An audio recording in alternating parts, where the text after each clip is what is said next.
guys? Welcome to another episode of the Real Paint Talks PSC Live. Thanks for so much for joining in. Have a special guest tonight once again. I'm gonna invite him on in, and we'll do like we do. And yeah, hope you guys enjoy. Thanks for everyone who's just joining in. I will find our guest and invite him on in. Hope you guys had a great day today. I was cramming it today, man. Cramming. There he is. Gino, what's up, man? Hell yeah. What's going on, man? Not too much, man. Thanks so much for doing this. I really appreciate it. I'm very interested to pick your brain a little bit, and I'm glad you came and did this, man. I really appreciate it. Thanks a lot. Listen, I'm really honored. I mean, like I admire you and your work. So like this is it's like your hero. Like you're like one of the people you admire. Don't stop. No, but seriously, like, stop. Like like stuff that I'm being serious. I'm not. But like stuff that you'd be like, hey, look at this. Like, throughout the day, like, yo, check this out. Like, you're one of those guys that I'm always comparing stuff to. Like, yo, like, you see how this is caulked? Like, you know when you do those pictures when the MDF is caulked, everything is like being.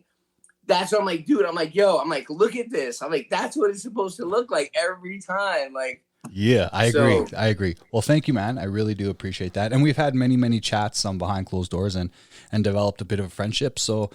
And like I keep saying, I really wanted to have people on here that I can shoot the shit with, but pick their brain, because sometimes I watch your stuff, and well, not sometimes. When I watch your stuff, I'm always curious, like, oh, well, I'd like to, I wonder why I like this or like that, and blah blah blah. So I appreciate that. So how about this? Give us a brief introduction to those that are watching or listening to who you are, where you're at, and what you're kind of doing in the paint world.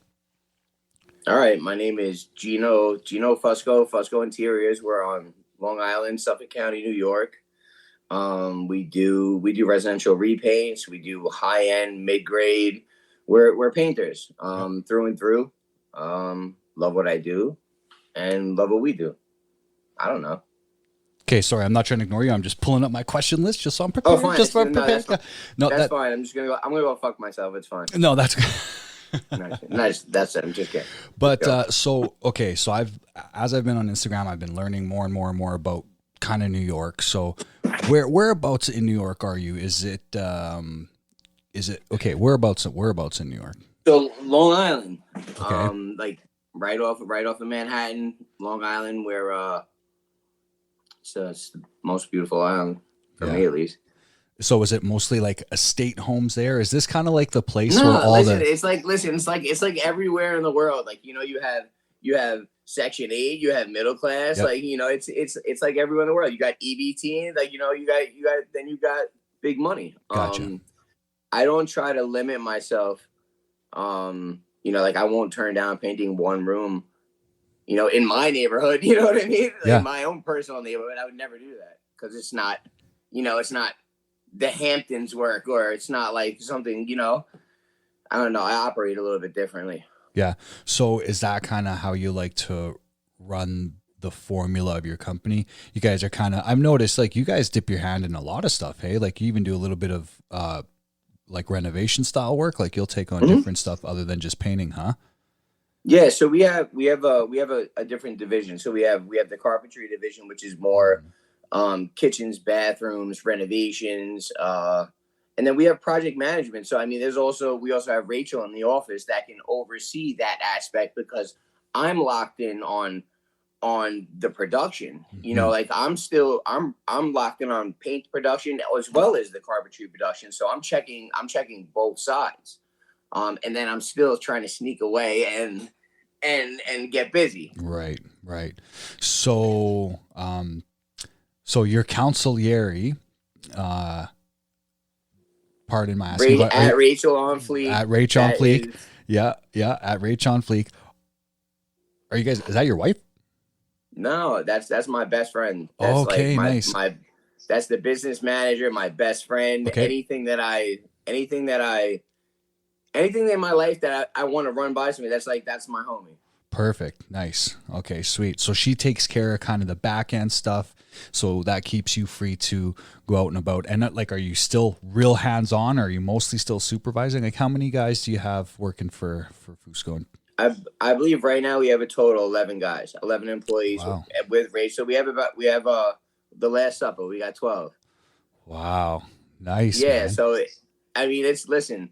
Rachel's not just behind the scenes though, because she's also very active with the clients. Because there's certain stuff like I'm on a ladder, like, you know, Miss, what do you call it? Like, Yeah. I can't, I'm not doing it. So like at that point, once we're already in the job and the project's moving, there's no need to talk to me anymore because I'm producing this beautiful work. Yes. Like, you know, you don't want to talk to me. You want to talk to Rachel. Trust me, because you don't want me to stop what I'm doing. Absolutely. Yeah. You know? We sort of talked about that the other day. Just in terms of like how you kind of structure your guys and yourself, because like you say, if it's a job that a $15 an hour guy can do, it probably should be him to do it. Right. It puts you in a certain spot. So you're still hands-on. I see you're like, are you like a night sprayer? Every time I see you're like, I keep, so listen, I'm being so, it's my passion. It's my love. Once I learned, like once I had enough confidence because nobody's going to say, hey, come along, let me show you how to spray so you can make $1,000. And you know what I mean? No one's going to come bring you like, you know, that's not true. That not everybody will. There are certain people that will invest the time in you so you can do it, so you can get better and you can eventually do it. And then hopefully you do it for somebody else. Mm-hmm. But the way that we're structured is I still like to work, and they don't want, not they, like I'm producing more money for this company because I'm an employee. I'm not, yes, I'm the owner operator and all that, but I still get a paycheck on Friday, just like every other employee. Like I'm on workers' comp, just like every other employee. Like, so I have to play my part in my position. And if I stop producing estimates, if I stop producing the sales, like, you know, like that energy, if I stop producing that, we stop producing the jobs. And then it's like, you know, like everybody has their position to play. And I find I sneak out at night and I spray shit. Like, you know what I mean? Like, hey man, I can't say anything. I've done the same many freaking times, or early mornings before nobody's there, nobody's around, it's just me. I can do what I need to do. And I totally feel you. Yeah. So that's cool, man. So do you have any, like, other than Rach on Fleek, do you have any other like supervisors, or is it kind of structured power in numbers, or are you guys doing multiple jobs at once where you kind of have to have teams? So we do have groups. We do have team leaders, which are, like I said, I guess would be the, you know, they're responsible for the finished product. They're responsible for the management of their employees that they're given for that job. Yeah. Now not every job not every job needs 3 A-men, you know what I'm saying? Yep. Because, you know, so we structure it accordingly. I try to keep it based on percentages because I know my guys are very, very well paid. So I know what each crew costs to go out. I know what the job percentage is. I say, okay, this job costs this. This is what it's going to take them 2 days, maybe, you know, that half a day flux. But the A-man's going to be responsible at that point. You know, hey guys, bro, this is what it is. There's no reason this is going to day 3 because this is what we got. Yeah. You know, so they're more motivated, and every employee's everybody's like driven differently. Some people are driven better by financial, like some people are better driven by that. Wow, that was a really good job. Whoa, you know what I mean? So like everybody reacts differently to that stimuli. You know what I mean? So some people want money. Yeah. Yeah. We chatted about that. Yeah. Because of the motivation. And I started, I'm not going to say reading a book, but I started listening to an audiobook that had a lot to do with that. How to motivate people, leaders, workers, whether you kind of got to base it off their character. Right. And we chatted a bit about that. So I kind of want to actually, how do you gauge? So is it based off of number? Like, how do you gauge how many guys go to a certain job, and then how long is it taking? That you're basing that all off cost, I'm guessing, right? Yeah, so I mean, I go in there and I bid a job. It could be, let's say, 3-bedroom repaint. Yeah. So I know each room I'm gonna break down in my estimate. I know this is gonna be boom. I'm on to the next one. Yeah. So I know this. I'm rocking with the same ceiling paint all the way through. It's it's become almost like a system. So we're Yep. like, it's the same thing. So at the end on my paper, after I give them their quote right there on the spot, here you go, because I don't need to call you next month for your $3,000 repaint. Yeah. You need it right there, because people lose it at that point. Oh, all right. You take all these notes down and everything. All right, I'm gonna call you back tomorrow. Meanwhile, two other painters came in. They've got the number in their hand. Like, don't let it sit cold. They want to spend the money right there. They do. Yeah. Yeah. That's total So total sales for sure. Absolutely. So at that point, I'm pretty good. Yeah. And I mean, like at my guys, like I know who's efficient at what. So I'm not going to send Herbert to do this when I know William's going to blow that out the park. Okay, gotcha. Yeah, absolutely. You know what I mean? Like, yeah. So we're structured, and everybody is fluid with each other. Like I can send, like, if I say, yo, you're the A man, nobody's butthurt about it, because everybody plays their position, because at the end, we need to finish and we need to have the homeowner like, oh my God, you guys are so awesome. Yeah. Absolutely. Absolutely. Yeah, that's good, man. Yeah, it can be really hard. 11 guys and one girl on fleek. So, I mean, yeah. Well, then. Well, so go ahead. It's the management. I can't say enough about the structure. Yes, because I know what my men are, what we're capable of. I've not crafted them, but it's very easy to learn somebody than to unlearn them and then relearn them. Yeah, because when they come in with bad habits, then I got to relearn you. I can't do it. Yeah. If you get somebody fresh, all my guys are nice, like nice. Mm-hmm. So they're capable of like amazing stuff. Before I had somebody to manage schedule, I was producing half of what I was producing now. Yeah. Is it mostly because now you're more able to be on tools and crush these jobs? Because I tell my guys, like, one of us could be like 2 to 3 guys, you know what I mean, depending on the guy. So I sometimes like to just do shit myself. Right. That's why I still like to work. Because you're like two Joes. Like, well, it's that. And it's like, it all comes down, because here's another question for you. Are you competing a lot in your area, or are you set? Do you have kind of people that throw you a lot of work, or are you sort of competing, bidding against other painters? Because sometimes all that math is going to matter if you're trying to stay competitive, right?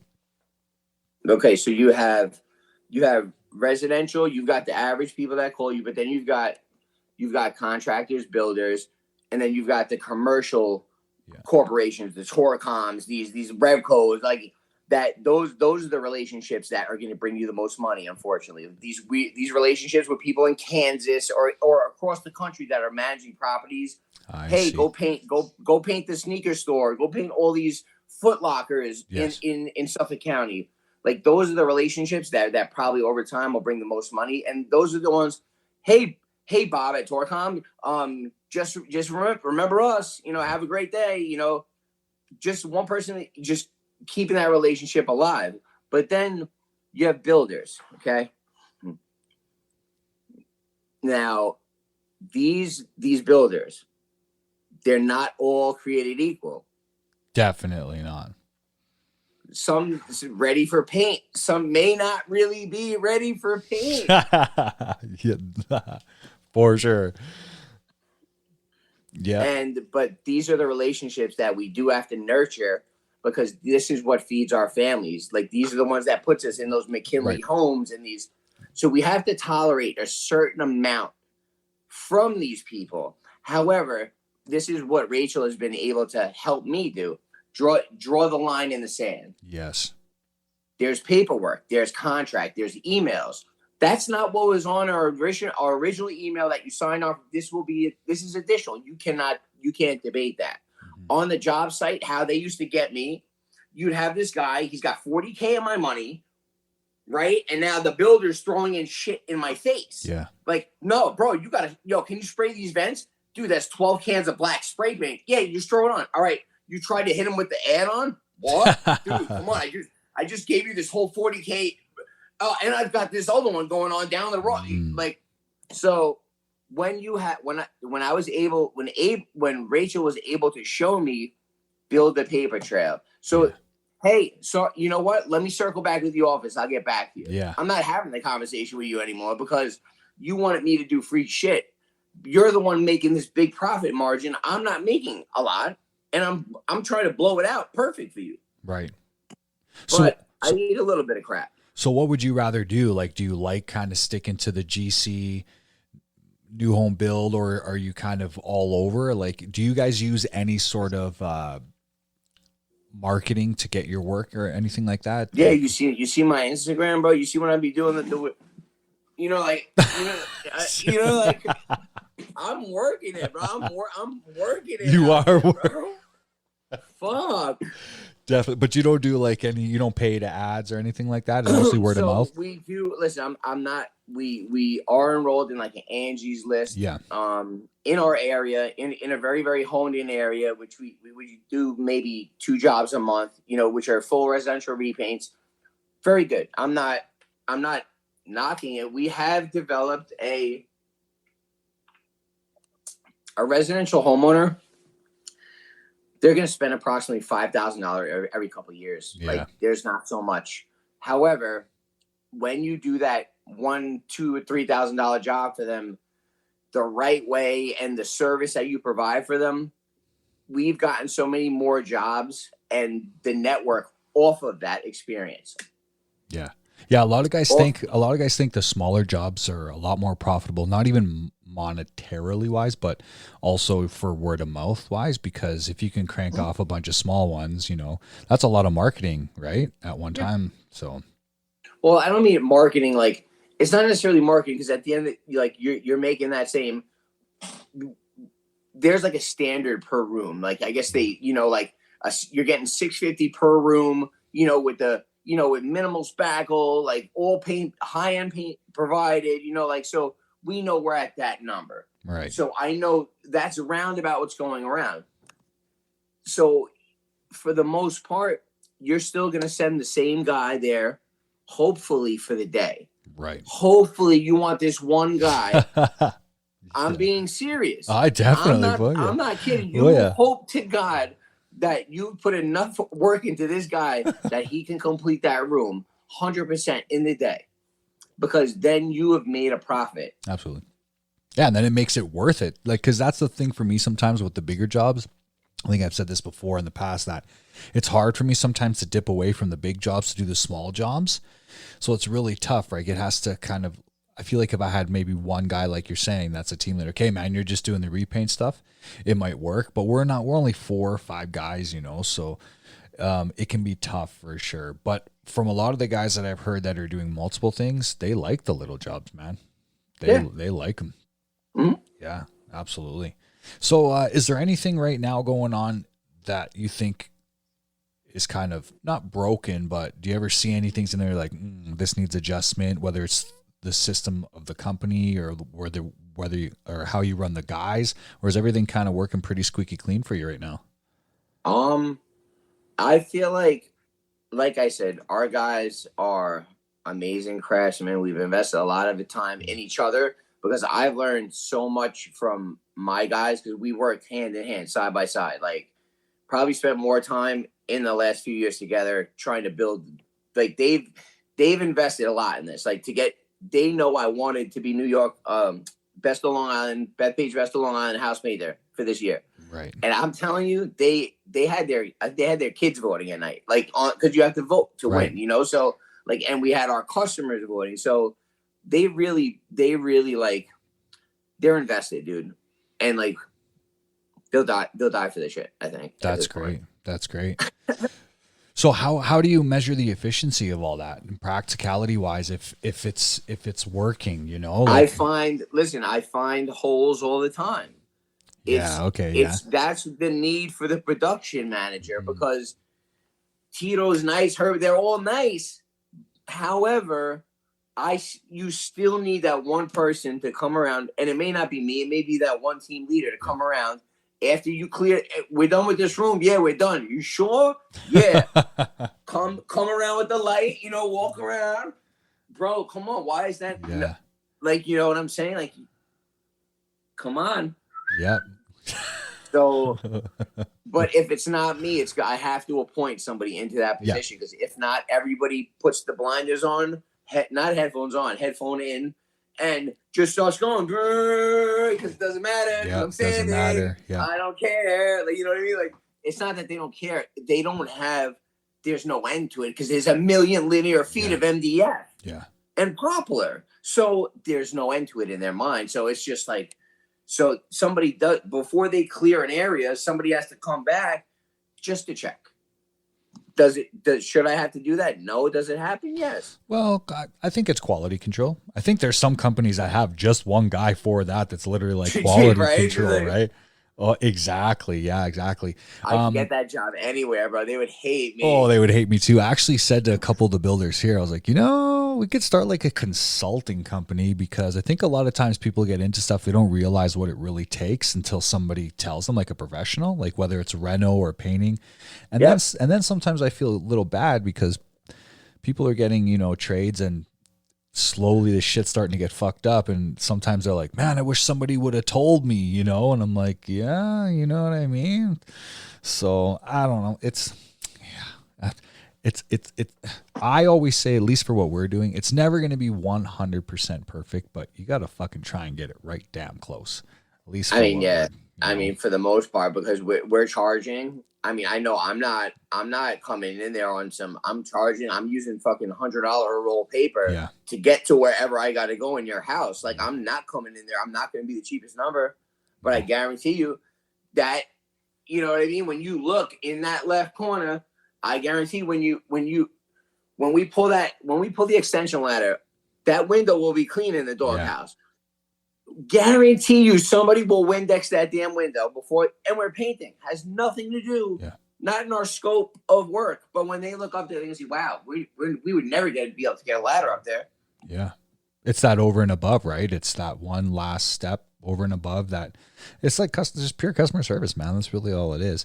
It made me think about a question.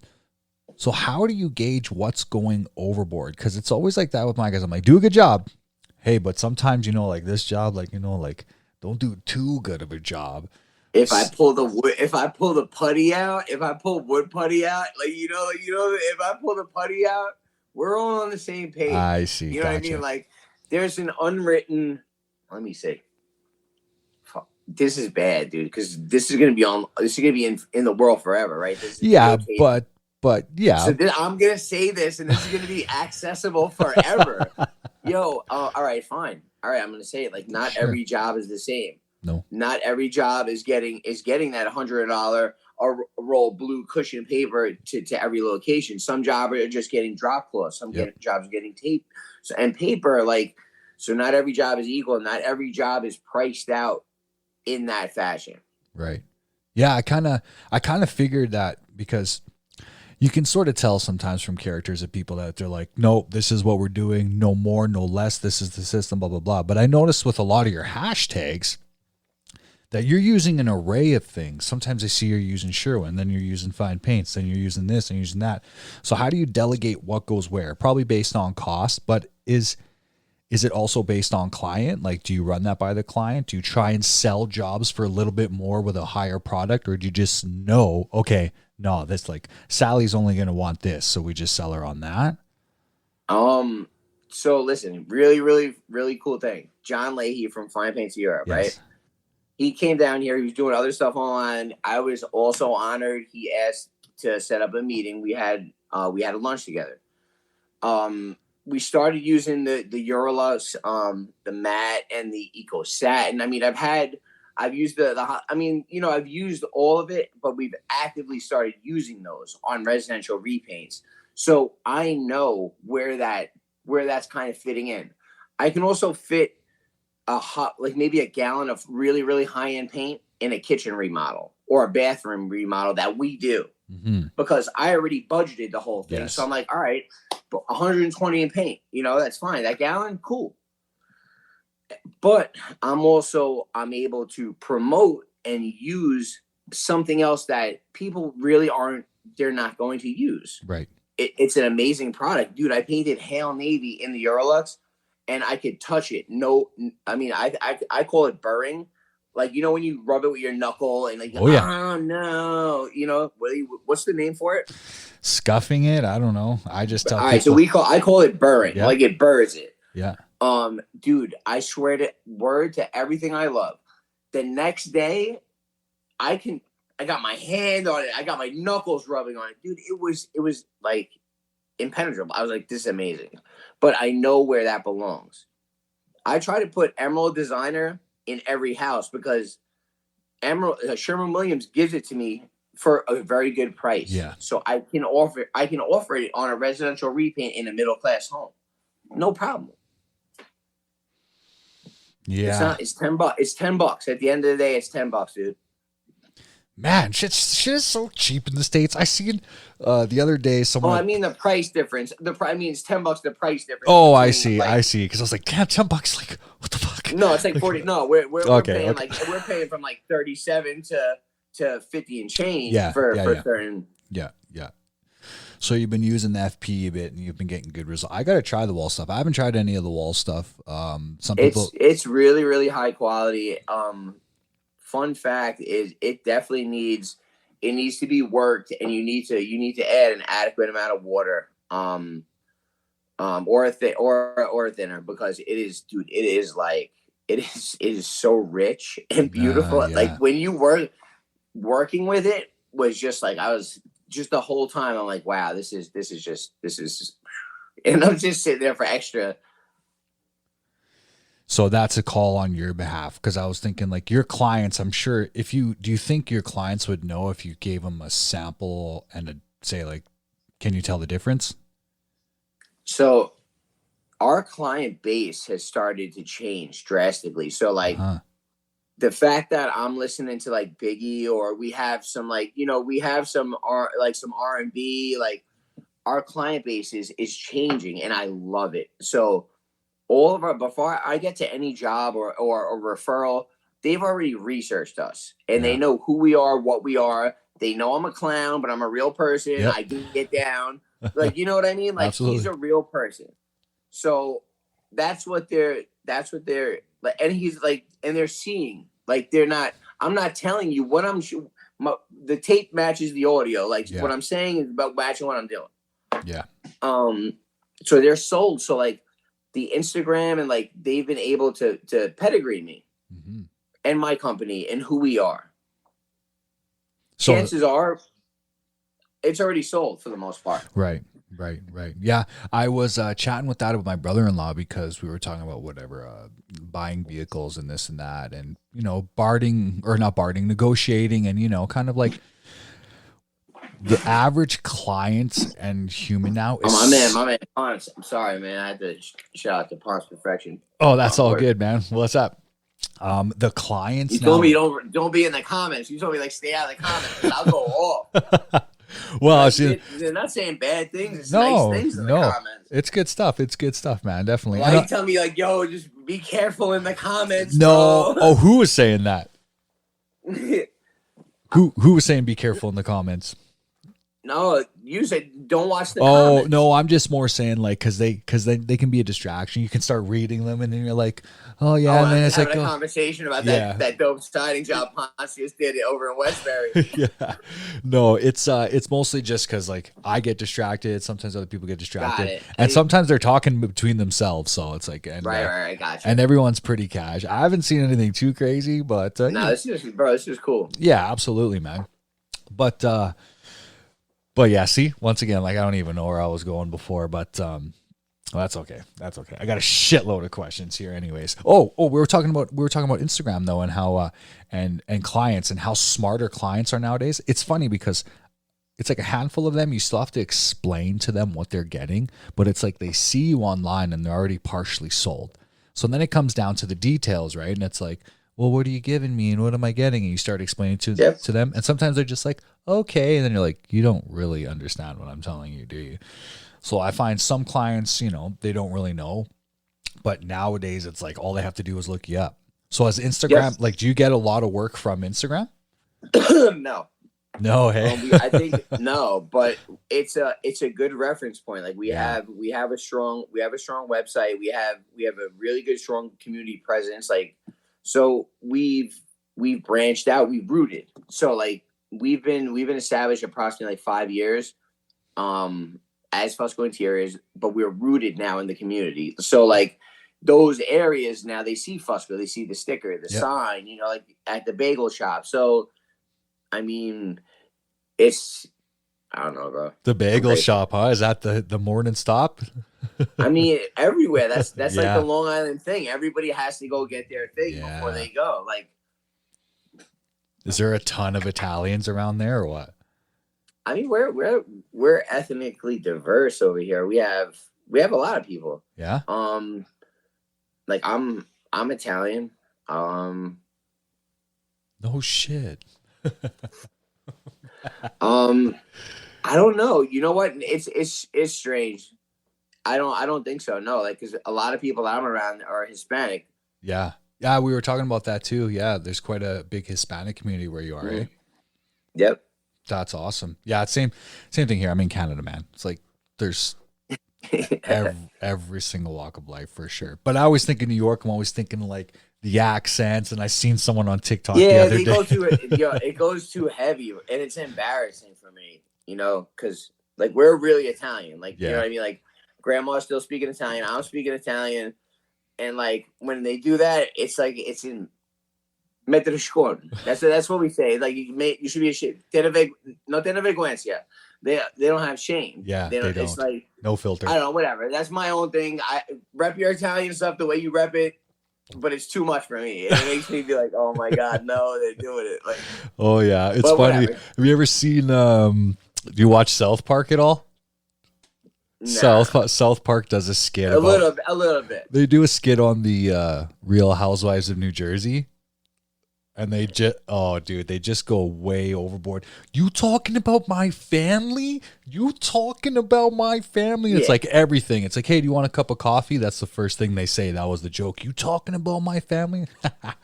It's a lot of Italians. It's a lot, dude. But no, we're super diverse.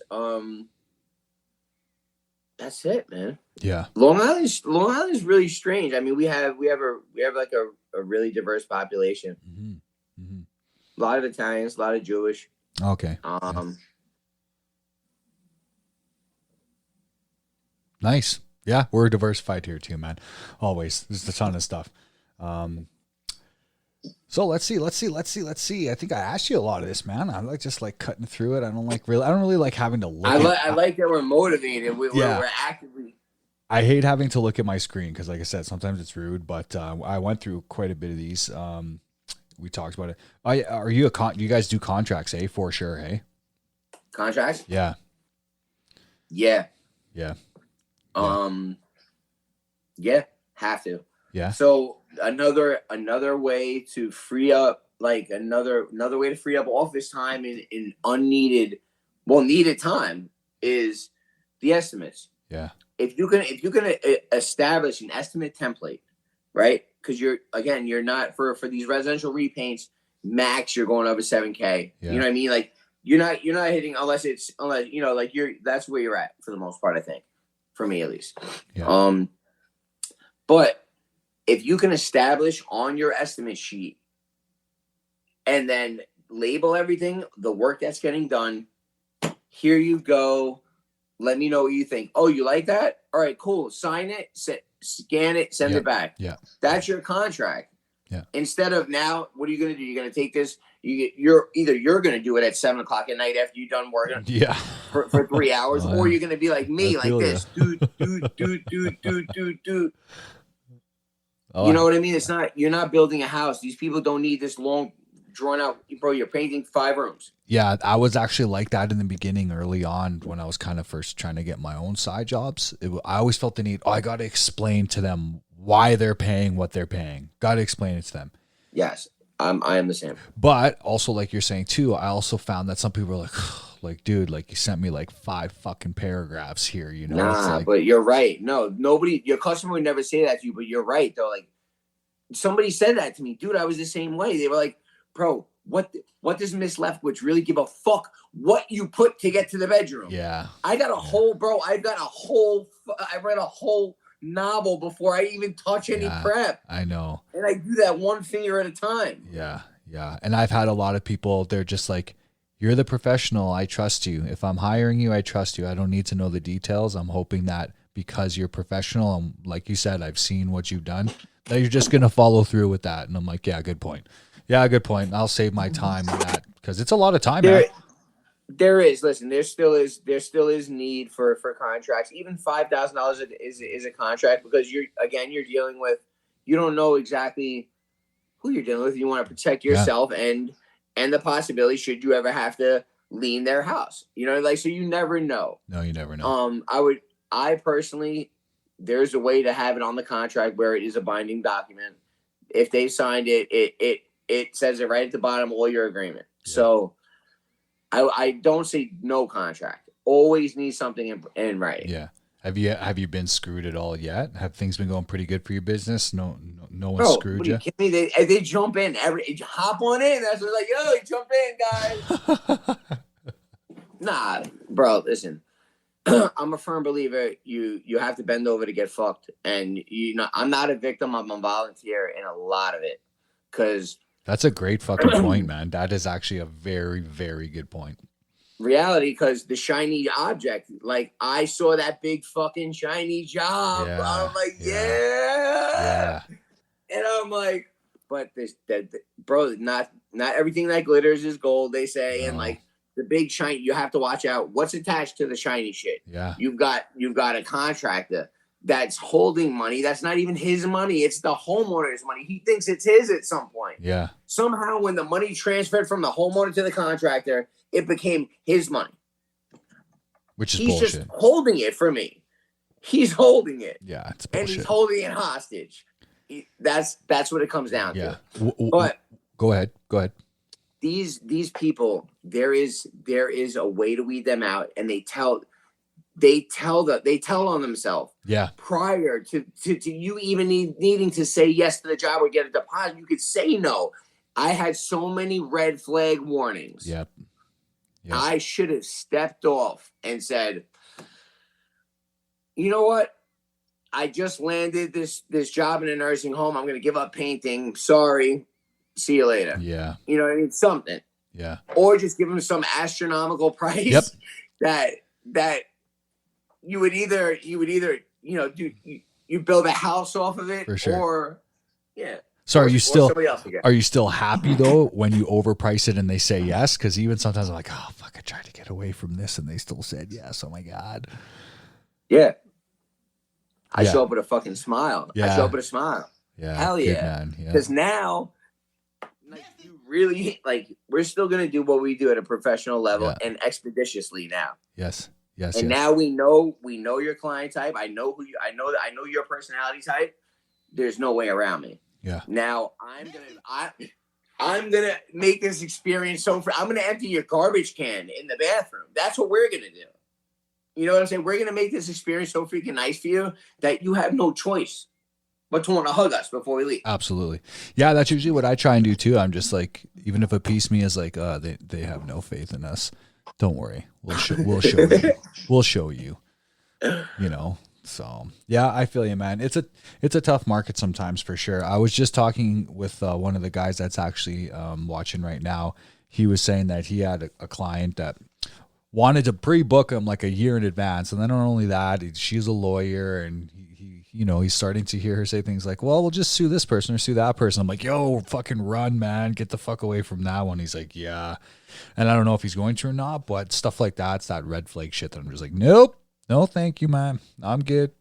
Hey, when I was first starting, believe me, everyone that's watching, I would want to take some of these jobs, but that's why I keep saying, like in other podcasts, like save your money so you can choose the ones you want. If you see those red flags, there's nothing worse than being like, fuck, I really don't want this job, but I need it. Yeah. It's Yep, tough, we right? need it. Yeah, it's Yeah, tough. we need it because it's not about you anymore. It's about you, your employees, their kids, Absolutely. their families, their clothes, Yeah. and where you become. I have to take this job just so my guys are busy. Yeah. How about that? It's a tough one. Well, as time went on and the system changed a little for the way we do it, I was starting to get a little bit resentful. I'm just like, hey, fuck, if you guys would rather take like a Friday off than like work Friday, Saturday to do this job, then fuck it, I ain't gonna take it. If you don't want it, then I don't want it. What's the point of me overworking?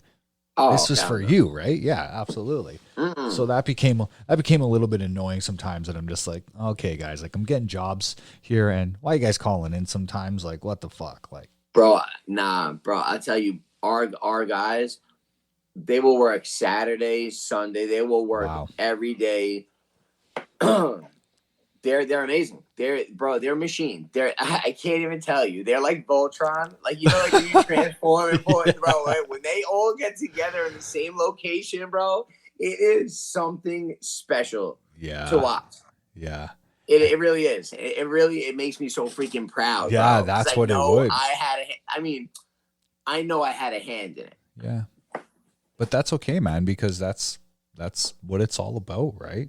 We all help Hell yeah. we all help each other. It's just, I just think that sometimes it's hard because sometimes workers are always like, well, you kind of need me, and it's like, well, you need me too, because like I hired you. You know what I mean? So if you didn't need me and you could stay busy, then why'd you come and work for me, right? So I don't like to do that thing. I hate that blame game type of shit. It's just like, yo, we're all in this together, man. Just help me feel like you feel the same way. Because sometimes I'm like, yo, guys, like what the fuck? But it comes with running the fucking systems, man. Just the way it is. I very rarely ever get into issues with product. I mean, yeah, bro, sometimes somebody got a shitty attitude. Sometimes I got a shitty attitude, Yeah. but like we push through it, and I've never had any issues with the guys. And if somebody like try to let it blow off, because I'm not.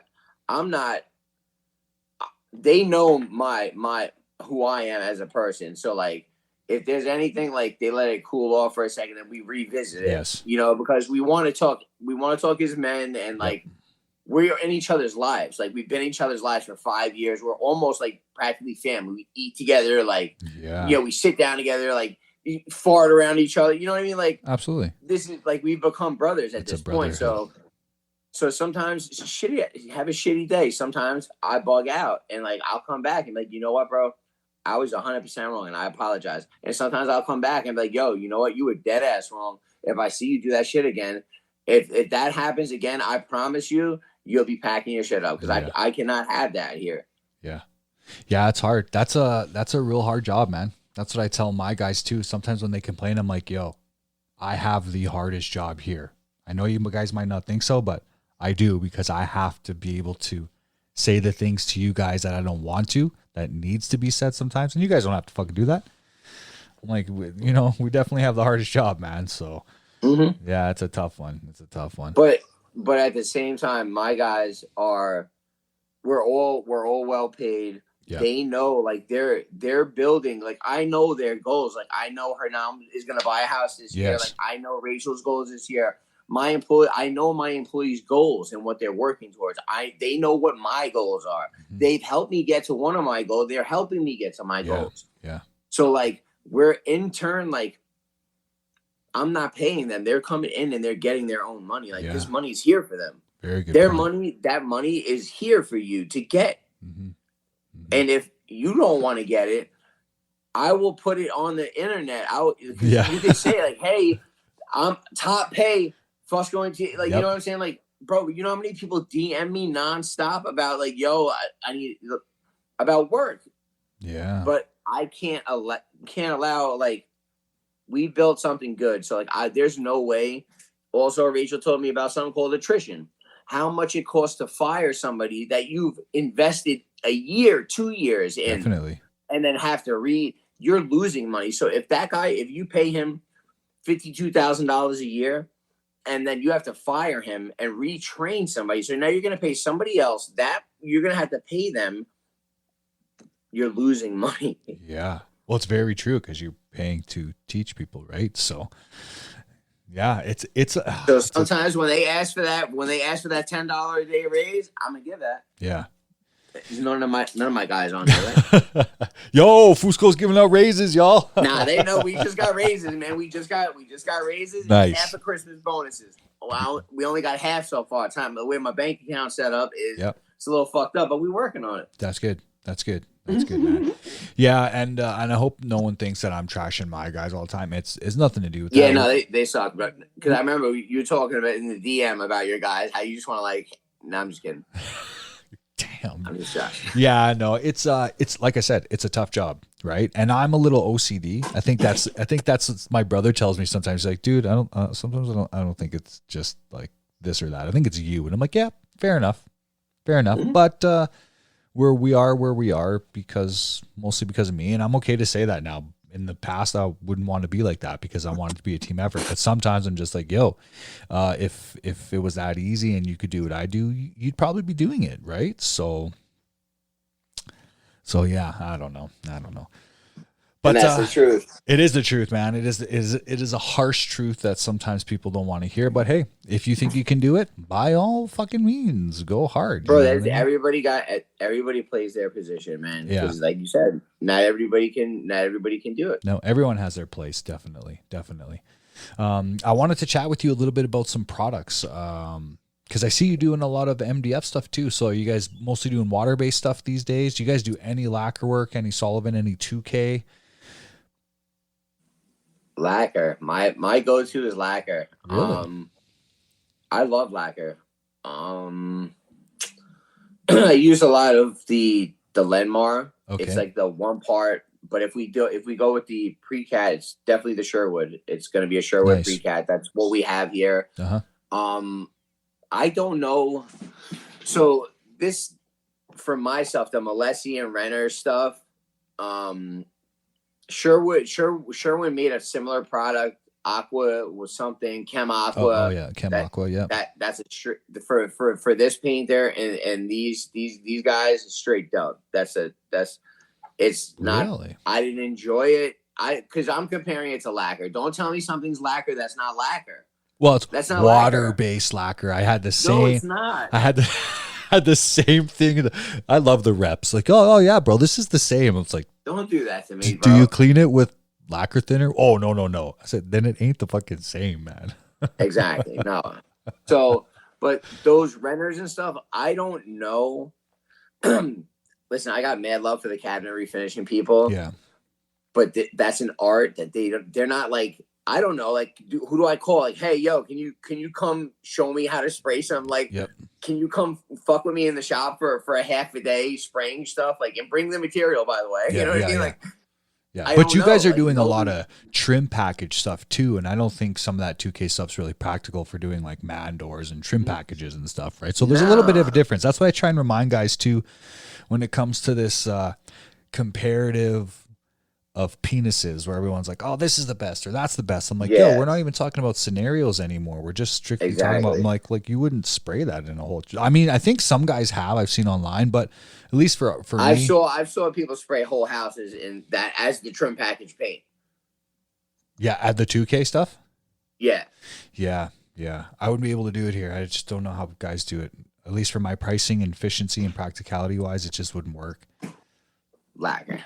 I like lacquer. I mean, we do a lot of MDF, as you see too, just like you guys. So our primer is really nice. You know, it doesn't turn the MDF all hairy. It's not hard to sand. It seals it in. It's beautiful. It's beautiful. And I've been chatting with a couple guys about that because there's some guys in Ontario that I chat with a lot that are using a lot of water-based products, a lot of Scuff X, Aqualock, stuff like that. These types of top coats and primers. It's like the Alkyd acrylic. Yeah, right. Yeah, exactly. But it's that primer. That's what I was saying to them. Like, don't you hate sanding water-based primer on MDF? They're like, we fucking hate it. And I'm like, yeah, me too, man. Bro, you live in the dust fest. It's a different kind of Yeah. It's a different kind of dust. It's a different kind of game.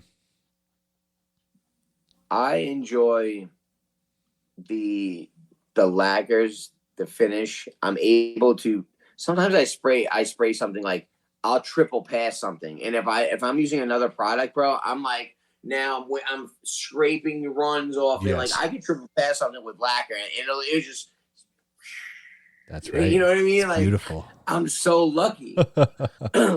We spray like the MDF. We use a lot of bins, the shellac. Okay, yeah. You know what I mean? And that point, I'm probably blasting it twice, because I want a good solid prime on it on the MDF, and especially when you got that, when it's routed, and then you got that rough cut MDF edge. That's right. You know, like if you're not hitting that twice with a primer and sealing that in, what do you? By the time it gets to semi, then you got that Swiss cheese on it. You know, you didn't do nothing.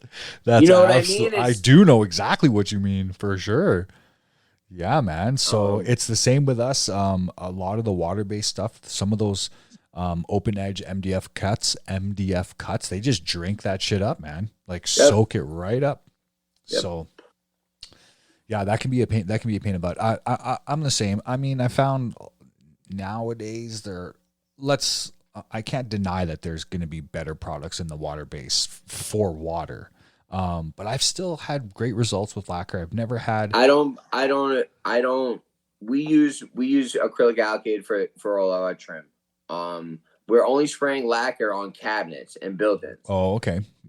So like, so what's your go-to advanced? Emerald UTE, yep. Satin or semi, it really doesn't matter. But I find with the advanced, the dry time is what kills me. I love working with the advanced. It's the dry time just kills me. Oh, it's 16 hours, something like that. It's fucking retarded. Yeah, dude. If I'm nice with my prep on the Emerald, right? Like, I'm dust free. I'm spraying it to find, like, I'm atomized. Boom. And then I look at it, I'm good. I'm going to step away and I'm going to keep spraying, and I'm going to come back, look at it. I might not even need to sand it again. If I properly prep that whole area the right way and sprayed out and kept going that way, yep, I can come back. It'll be dry within a couple hours. I'll wait another 2, recoat it, and I'm out of there, dude. Yeah. You know, and it is mint. Yep.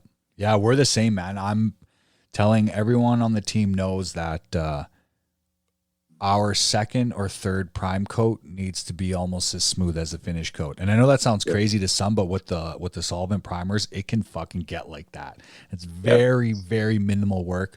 We build up a lot of our substrates with primer. We get our canvas nice. And then the top coat's like riding the bike, right? That's why I tell a lot of people, like, man, it's so silky. It looks so great. I'm like, honestly, it's all in the fucking prep. Like, really? You know, so I appreciate that primer a lot. If we change to water base, man, I think I'm gonna cry or quit, or I'm gonna come work for you, man.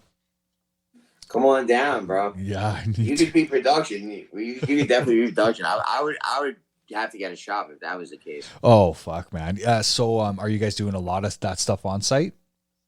So we've been looking for a space, and we've been well overdue for space. I give a discount.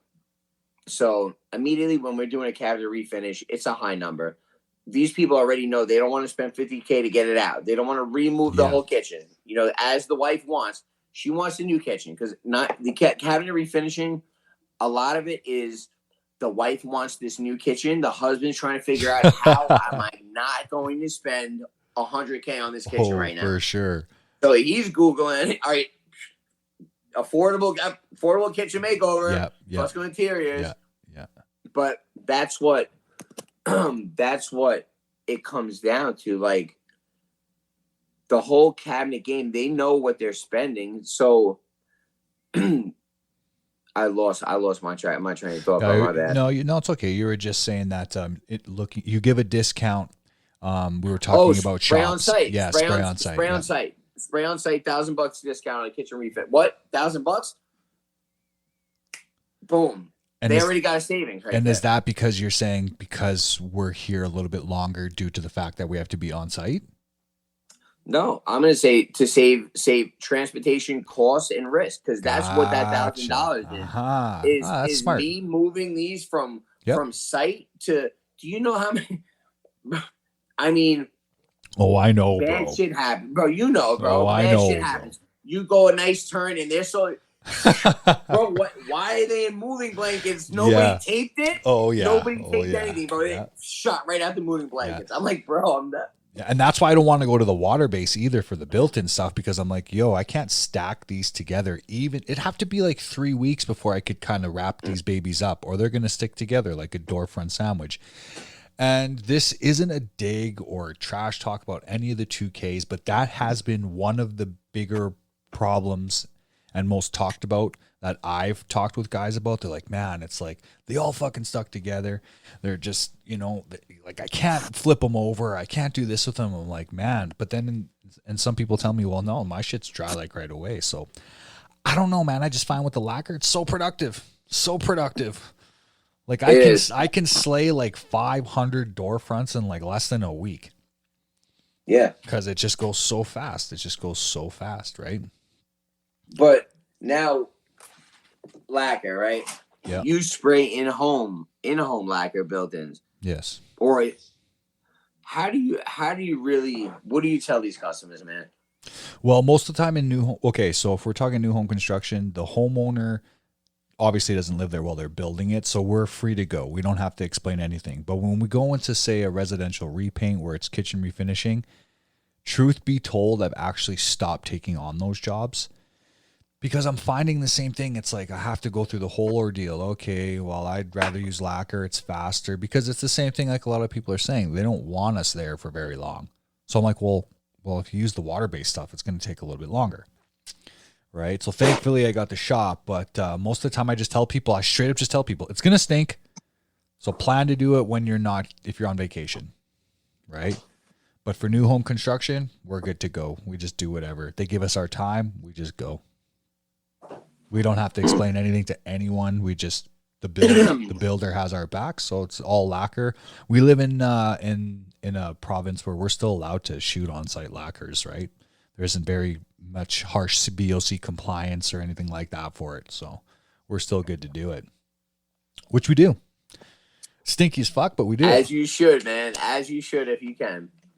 Yeah. I think a lot of guys I got a lot of flack on Instagram. Sometimes the guys are like, why are you still using lacquer? Like there's better shit. And I'm like, well, the lacquer here is still pretty freaking good. I know in California and some of the states that the bodies aren't the same. They're not as strong. So I can understand. But here, they're still pretty good products, So we use them. Mm-hmm. I love them. Ours are durable, man. Yeah. Really, really durable. Yeah, I've used Sherwood products a few times, actually. A couple of the Sherwood lacquers. And I've also used the Chem Aqua, but same thing like you're saying. Coming from lacquer, going to the Chem Aqua, I'm just like, this isn't the same. I'm not going to say that it wasn't rock fucking hard. Like a week or two later, I was like, wow, this is like rock hard. Yeah. Okay, sweet. But it also took an extra week to get it there. Right. And then it's a little bit more pricey at the same time. So, and then that was when I really started testing out the lower orifice tips because I could shoot it with a 410 with skill, but it was like very calculated spraying. I was like, this is ridiculous. This is so thin and the coverage was poor. But the 408 did a great job. What do you like to use? What kind of tips? Bro, I use the HEA tips a lot. Okay. The green tips only because I find that if I'm not spraying lacquer, those fine finish tips, I love Titan. I mess with Titan. I mess with every company, but the fine finish tips atomize in such a way that I'm blowing a super amount of dust. Like, you know what I mean? Yeah. Like, and I'm using an air assisted, like, so I'm blowing an astronomical amount of dust to get this finish. And I realized that I could skill it with the low pressure tip. Yeah. As if, and I lay it as if I'm brushing it, bro, almost. Like, I mean, you know what I mean? My technique is a little bit different, but I can feel it and I can see it. And as I'm going over it, I'm watching the overlap lay out. So like those tips have been really, really clutch because sometimes I can't see, bro. I'm not even gonna lie. I'm spraying shit and I'm going on my motion. Absolutely. And I'm trusting that machine is still kicking and has what I need pumping, like pressing out, like that same continuous pressure. Yeah. So like I'm relying on it because sometimes I can't see, but I'm hoping I'm putting my faith and my trust into my Titan fine finish Definitely. air assisted machine, that it's doing its job. So I seen that you got yourself an Elite 3000. So listen, I didn't get it. I'm lying because the way my bank account is set up. They gave it to you, did they? Nah, bro. So I like to try. They should have you know what? I'm going to say this for the record right now. And if Titan's ever watching, they should have motherfucking gave you one. I know a lot of people are going to be like, that's not how you run a company. If they give free machines to everyone, well, they're not giving free machines to everyone. They're not even giving free machines to a fraction of everyone. So it's like, come on. But either way, what made you decide to go with the 3000? So listen, I didn't even purchase it. Aaron at Top Line allowed me to demo his machine. I see. So before I purchased my own, I'm super grateful. I'm the only person that is going to be running that machine, obviously. But the diaphragm pump, bro. Yes. I'm a researcher. I'm a on-site craftsman, and now that I'm starting to realize that the diaphragm pump is the way to go, man. I don't care about that noise. That shit can crank all day. I know. I heard it. I seen some people comment on that in different places online. I'm like, really? That's what you're worried about? No, do whatever you need to do so I can do over here. Like, yeah. Oh yeah. No, I born, raised, grew up on the fucking diaphragm. That's all I've been using.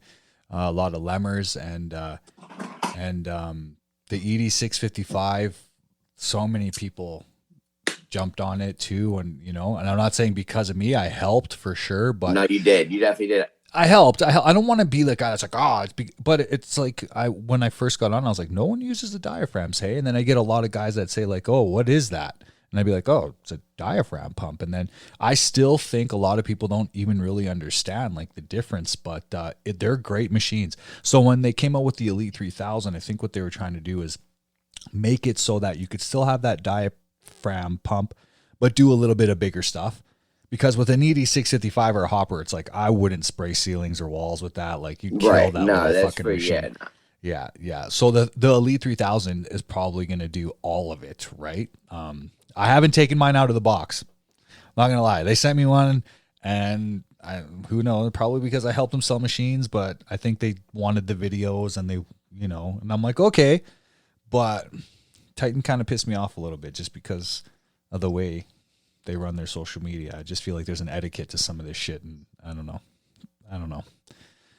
I don't want to get too much into that because I don't want to sound like trashing anyone, but at the same time, we're all micro marketers for these companies, and we're doing something for them that they actually could never afford. For them to touch as many people as they touch because of us, they wouldn't be able to afford that. Come on. They wouldn't be able to afford it. It's true. And that's why I'm like, yo, man, like, why aren't you giving these out a little bit more? And I know you think you're not going to make any money.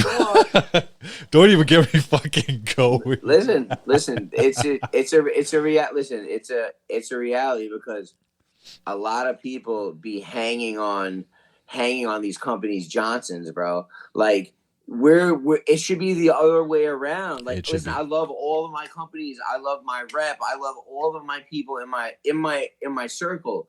But it should be the other way around. Yeah. They should be like, yo, demo this machine. Let us know what's up because people are listening to us. No, not really me. People are listening to this is what they're seeing. Bro. Like they're listening to all of us. That's exactly kind of my point. Like it does. The number to me doesn't matter. We're selling machines. Exactly. We're selling this shit. And if you have 300 followers or 100,000 followers, if one person out of your 300 followers buys that machine, or one person out of your 100,000 followers, I sold 3 machines last year. Shout out to Rich the Paint Rep. I sold 3 machines last year. Fuck off.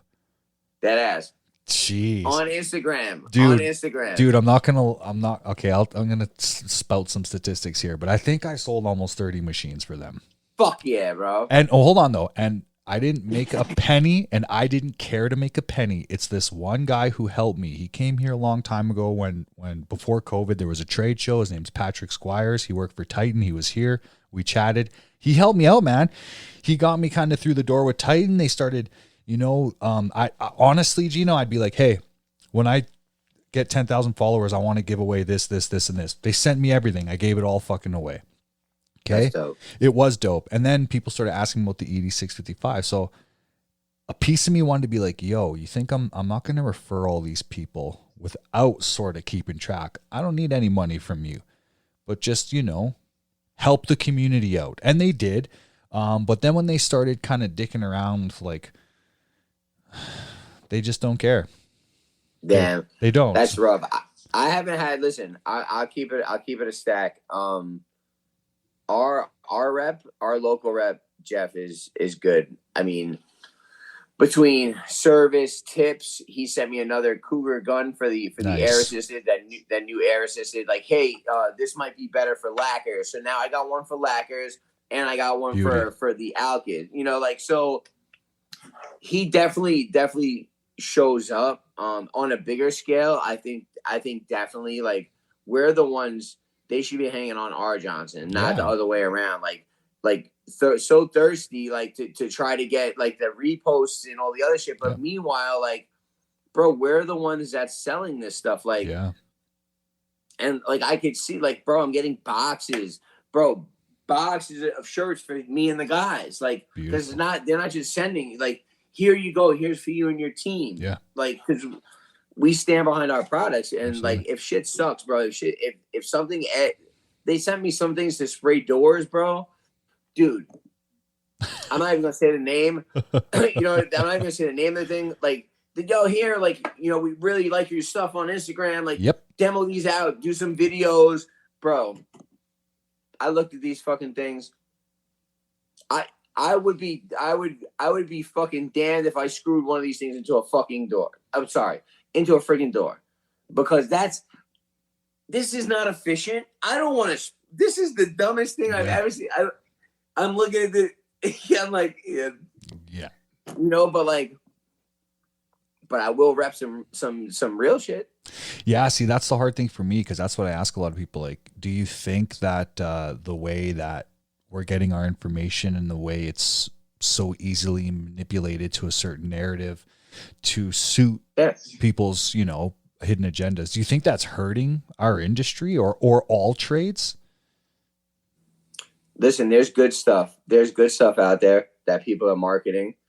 But yeah, I mean, bullshit affects all the trades, but you have to, I mean, for me, I'll keep it in the eye. Like, I sift through shit very quickly. Like, I know what's bullshit and not. Like, and I'm like, I know what the motivation is. Listen, I'm not a painter because, like, I'm this great. We're painters for a reason. You know what I mean? Like, you know what I mean? Like, in my life, like, I can see bullshit very quickly, so I know the motivation behind people's actions. So I can see it very quickly. Yeah. Me, I don't really give a crap about too much, bro. I'll keep it a buck. Like, Instagram and all the other stuff. Like, I think I've learned a lot of stuff. I'm so concerned about my people, like my home base. Yep. But we look to Instagram, like the underground Instagram, like Philip, you know what I mean? Like you, like, like the underground, like, craftsman. Yeah. Like, I'm not shopping for those. I'm shopping for the guy, like those underground people, craftsmen. Yeah. Well, it's funny because I actually, like I said, I don't push teaching or mentoring to people online at all. Like, I don't advertise for it, blah, blah, blah, blah, blah. Mm-hmm. But over time, it's sort of happened a little bit. But I've noticed the most is it's never really the guys that are starting. It's always like the bosses or the lead hands or the people that really see the value in it, right? That's why I'm like, oh, yeah, that makes sense. That makes more sense to me. So it's the same thing with the products. Like, I think if you've been around long enough to know, you're like, I don't think that's going to work. My thing about it is, I'm like, how many things are going to come out that just look like they were invented by somebody in a suit? And then it comes right back to that circle where it's like, now they need us. to like dignify that this product is good. So I kind of had that problem with Stinger Brush. It's like, do a review, and it's like, do you really want an honest review though? Oh yeah. Then you give the honest review, and it's people are all butthurt, and it's like, well, what? Well, what the fuck? You know what I mean? It's like, so it's the same.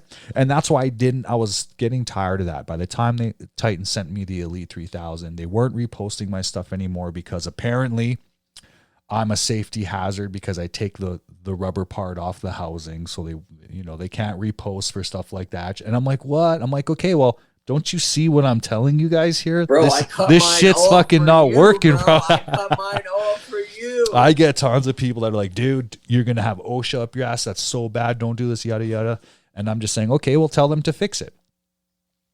Tell them to fix it then. And people are like, well, use a flat tip. I'm like, well, if a flat tip plugs, you can't just reverse tip and spray it out. You got to take the motherfucking thing off.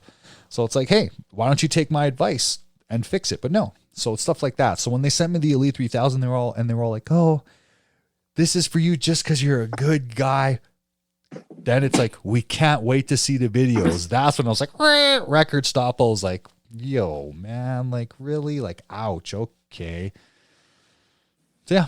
So I just stopped. I just said, fuck it. I'm more interested, like you said, I'm more interested in just refining my craft, trying to learn. And I don't care who the fuck I learned from. I don't care if you got 2 followers or fucking 90 million. I don't care. I keep an open mind. But yeah, I think it's getting a little ridiculous sometimes.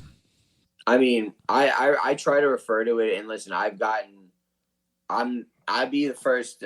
I've gotten caught up in trying to like compete, and this is just, bro. This is just my own nature because I feel like I need to be the best, and I want to win. So like I feel like I'm competing now. You know what I'm saying? So like I'm like, all right, like. So like in my, and it's so, I do it's know. so mentally wrong, bro. It's not, well, no, it's not. Okay. So I watched this documentary on, Lucas, I think his first name, Anelka. He's a soccer player. Either way, he's retired because he was that type of guy that he wasn't going to go with what was cool. He wasn't just going to do what you say because you said so just for the team, for this or that. He had kind of these standards, but they talk about high performing, very talented achievers. And they talked in the documentary about how there's a very thin line between people who are cocky and confident. But they say that when you're involved in a certain art and you're extremely good at what you do in this soccer player's aspect, they don't know how to think any other way because there's no way that they could devalue themselves by thinking, oh, I'm okay. So it's like people like, that guy's so cocky. It's like, no, if he didn't think that way, he probably wouldn't be where he was. Right? In my mind, I'm the same. I don't care. Even if you're like, you fucked up. In my mind, I'm always the best. Yep, bro.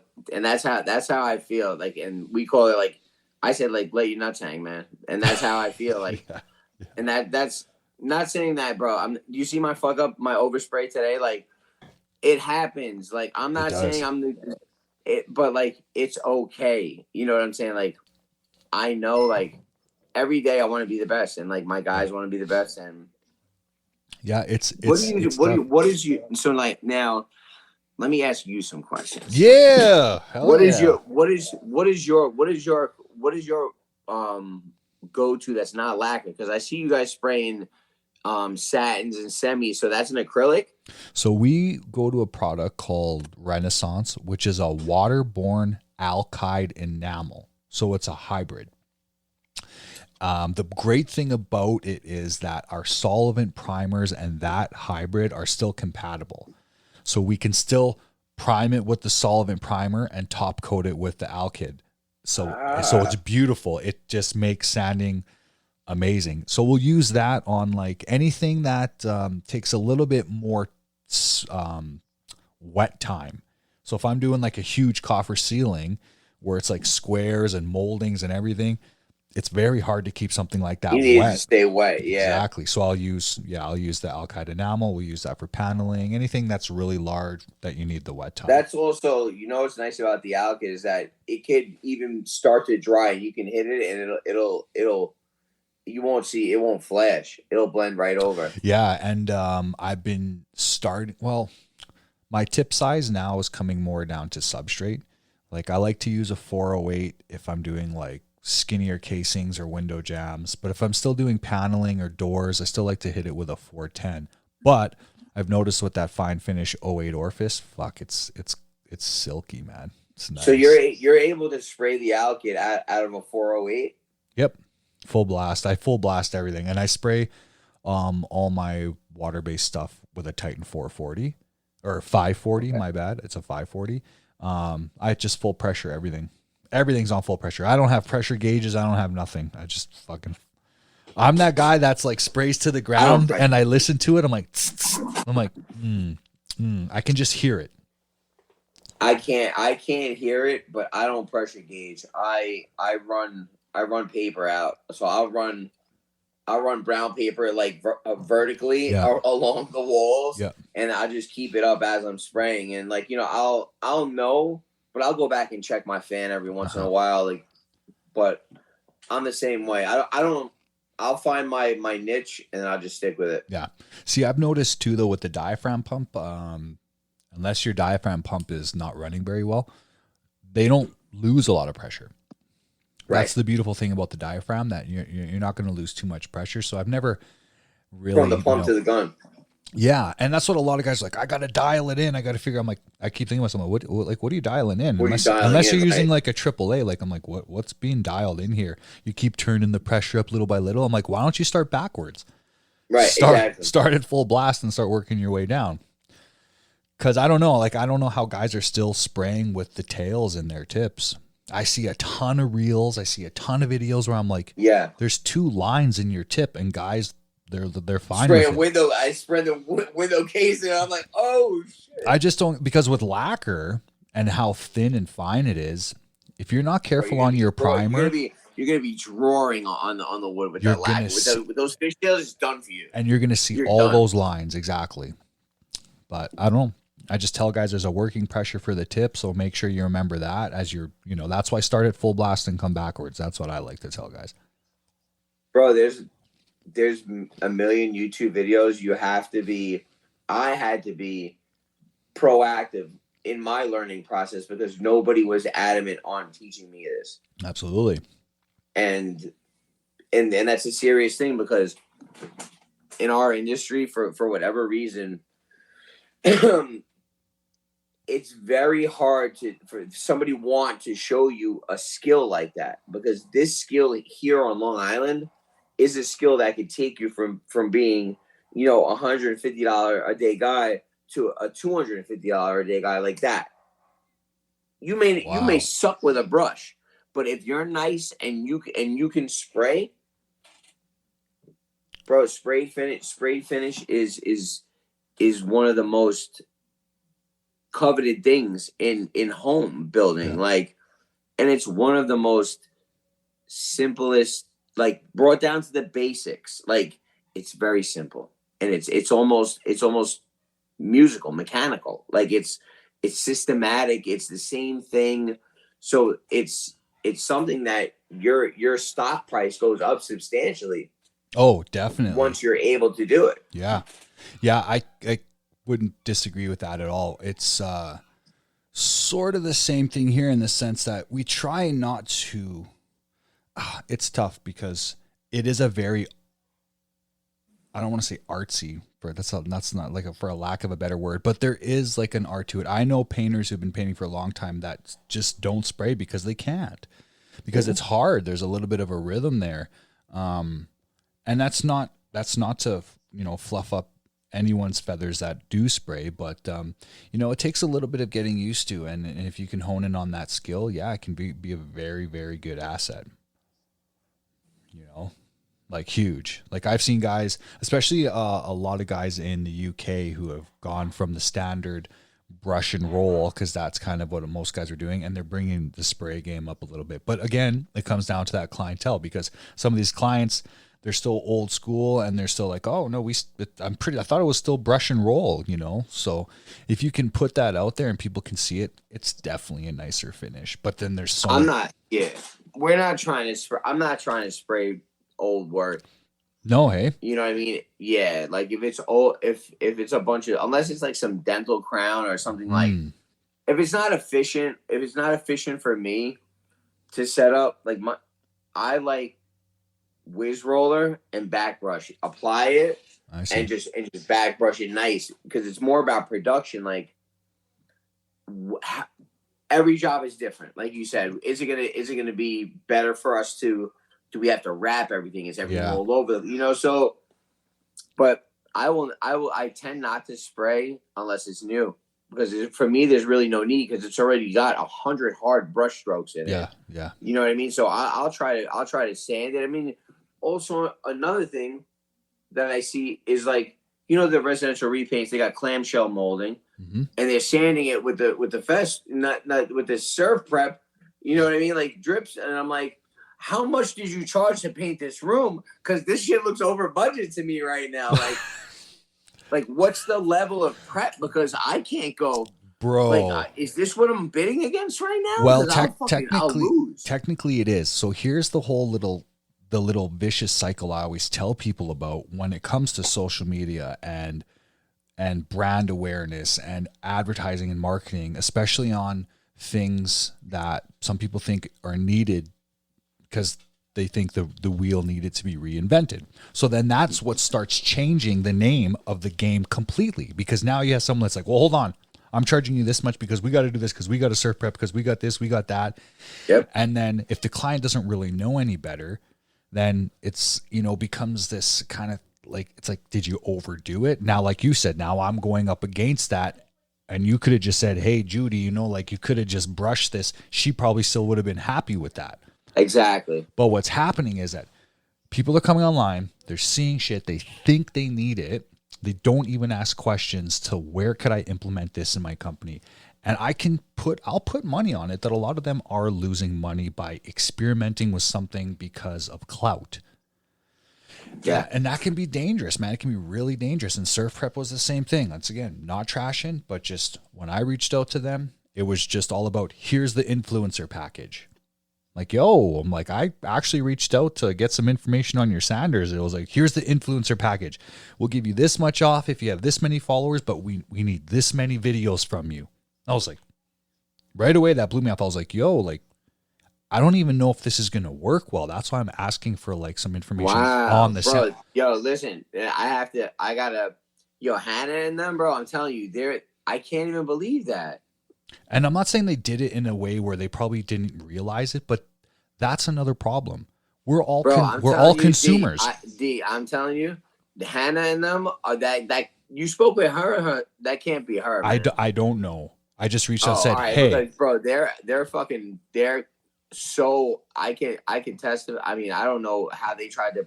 It may have been like maybe a marketing shit or whatever, but they're so nice, dude. I can never even see them being like that. Well, once again, it's I'm a nobody. It's not me reaching out to them, be like, hey, I got 20,000 followers. Give me a sander so I can fucking try it. No, it's more like, damn, I see everyone using these sanders. Once again, Gino, that vicious cycle. I get people messaging me, why are you still hand sanding stuff? And I'm like, then for a second, I'm like questioning myself. I'm like, all right, let me see what's up with this surf prep. Once again, just like you, I knew it would not do what I needed it to do. I didn't even have to get it to try it. But that's once again, I'm like, okay, let's see. So I just started, asking.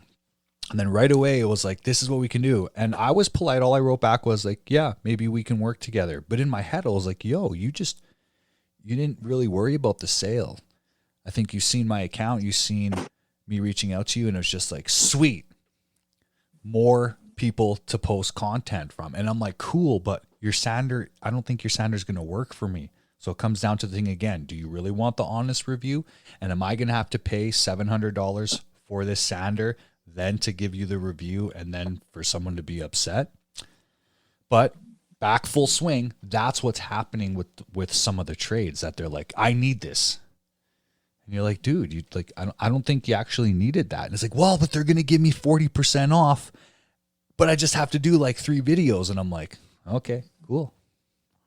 Right. So it's nothing, like I said, not a date. It's more just like, so that's what it is. You got to think about it like the way it's all curated for marketing and sales. And it's like, why do you think so many people pump it, tag it, do the videos? Because technically they have to. Got it. Because they're saying, well, hey, we gave you 30% off because you have 20,000 followers, or we gave you 15% off because you have 10,000 followers. Hey, like, do you mind if you, where's those videos? It's right. Got it. Right? Exactly. So that's where it gets a little sticky for me. I'm like, yo. I need to see that the product's going to work well first, because more than likely you're not going to like a negative review. Right? So I was trying to be polite, and it was more just like, yeah, here's what we can do for you. And I was like, what? Like, I actually want to know about the Sanders. Like, tell me what's up here. No, I didn't get that. And that's what I'm saying. That's what is happening. After 10,000 followers, that's so many people. Put your link on our put a link on your page. Sell this for us. It's like, yo, I don't even know if that's. I'm good. so glad I'm not there. I'm so glad that's not my set of problems. Honestly, Gino, I stopped pumping my account. I shouldn't say pumping it, but like working it, because I could easily have 50, 60, 100,000 followers if I just worked it right. But I stopped because I'm also starting to notice with like the reels and stuff, I'm getting a lot of followers I don't want. You know? Right. I just don't want it, right? So it's like, you know, it's becoming more to me now about the genuine relationships that I can build with people, that I can help people. I also never, ever pushed my products. Sometimes I'll take Cloverdale, but I'm not like, yo, lacquer's the best. I don't know why you guys are using this. Lacquer's the best. I never pump anything because I don't think it works that way. It's too many variables. Right? So, but yeah, I'm just looking at the questions, and we just talked about like 3 of them. But that's where I'm kind of going with social media, because like I said, everyone's becoming a guru. What's setting us apart now, right, Gino? Like, you work so hard to learn, to hone in on your craft. And then you have somebody that in a short video might look like they can do what you do, and they get it. And that's what you're actually competing with. So I want to say this for anyone that's listening. If you're in the repaint game, be afraid. Because you have more DIYers watching your videos and doing what you do that they don't really need you anymore. It's scary a little bit, because wait another 5 years where it's like, yo, well, actually I painted it myself. I'll throw the crown. I'll throw that crown molding up. I'll do that paneling, bro. It's MDF. Yeah. I'm throwing MDF. I'm putting one by some detail mold, and I'm done. I'm done. And then it's like, and then boom, they post a video, and then the other demographic jumps on, and you're like, ah, shit. I'm not. I don't think my customers are gonna do that. But they're gonna. Your customers won't. Your customers won't, right? Because they're not going to do that. Well, hold on. I've seen some videos of people doing brand new, like painting brand new MDF with like rollers and brushes, and that's nice. And you see the back, and you're like, it hurts. It hurts. It hurts. Well, I'm telling people, I'm like, that's your biggest investment, and you're like destroying it, sort of. Yeah. Right. I'm gonna paint it myself. Just build this beautiful building. We're gonna paint it ourselves. Yeah. And what's even worse, Gino, is like when they look you up, they see you on Instagram, they see all the work you do, all the hard work.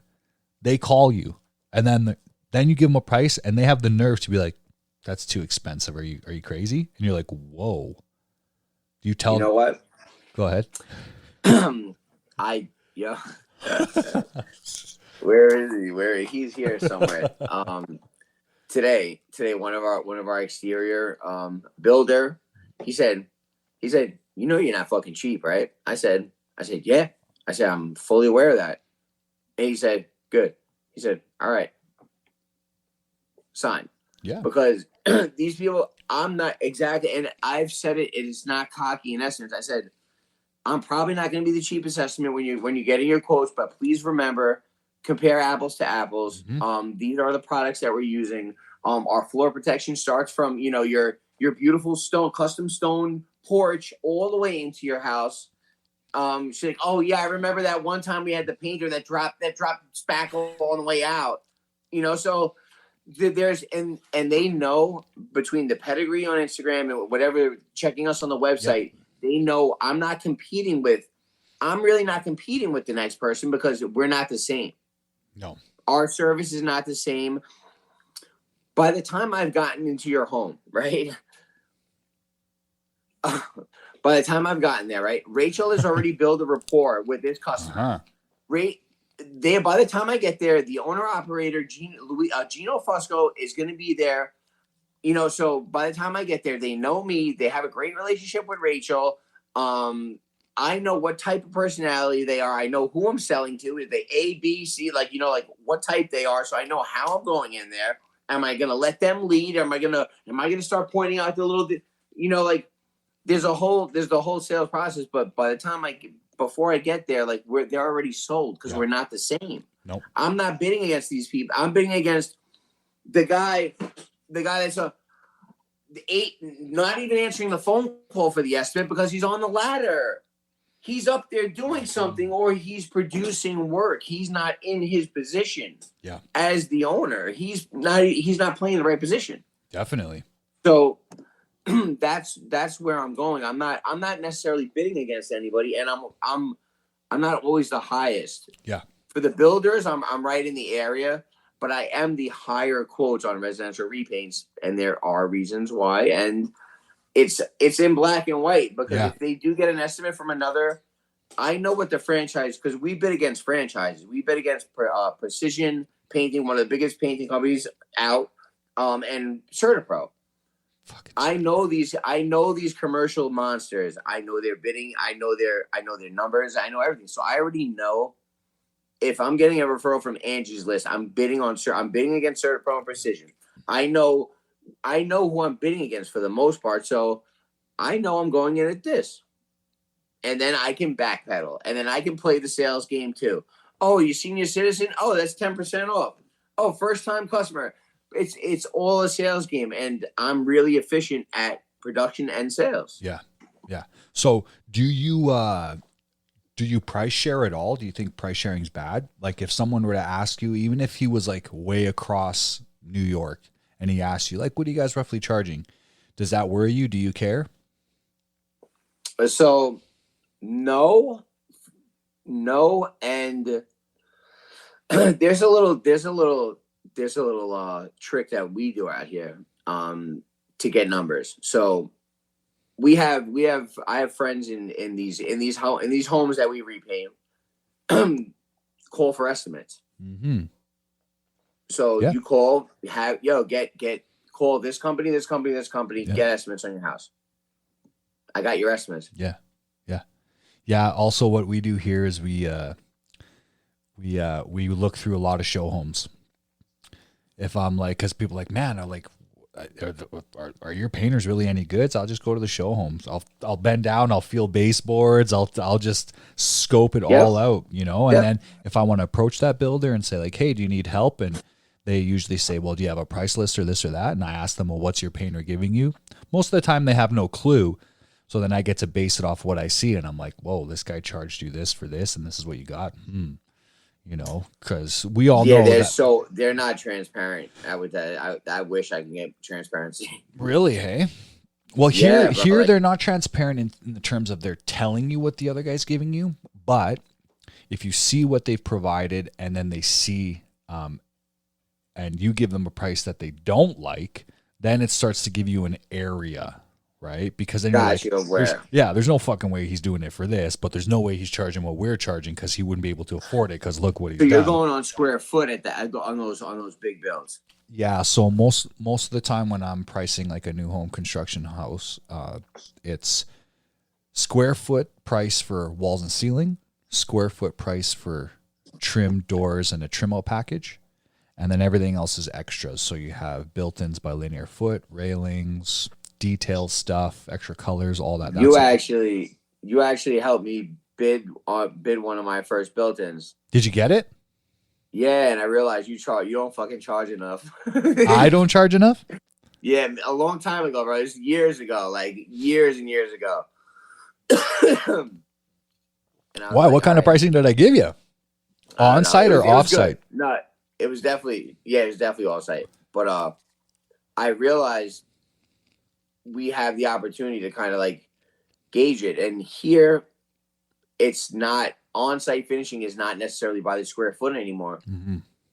because now you want something sprayed black in the middle of your finished home. Uh-huh.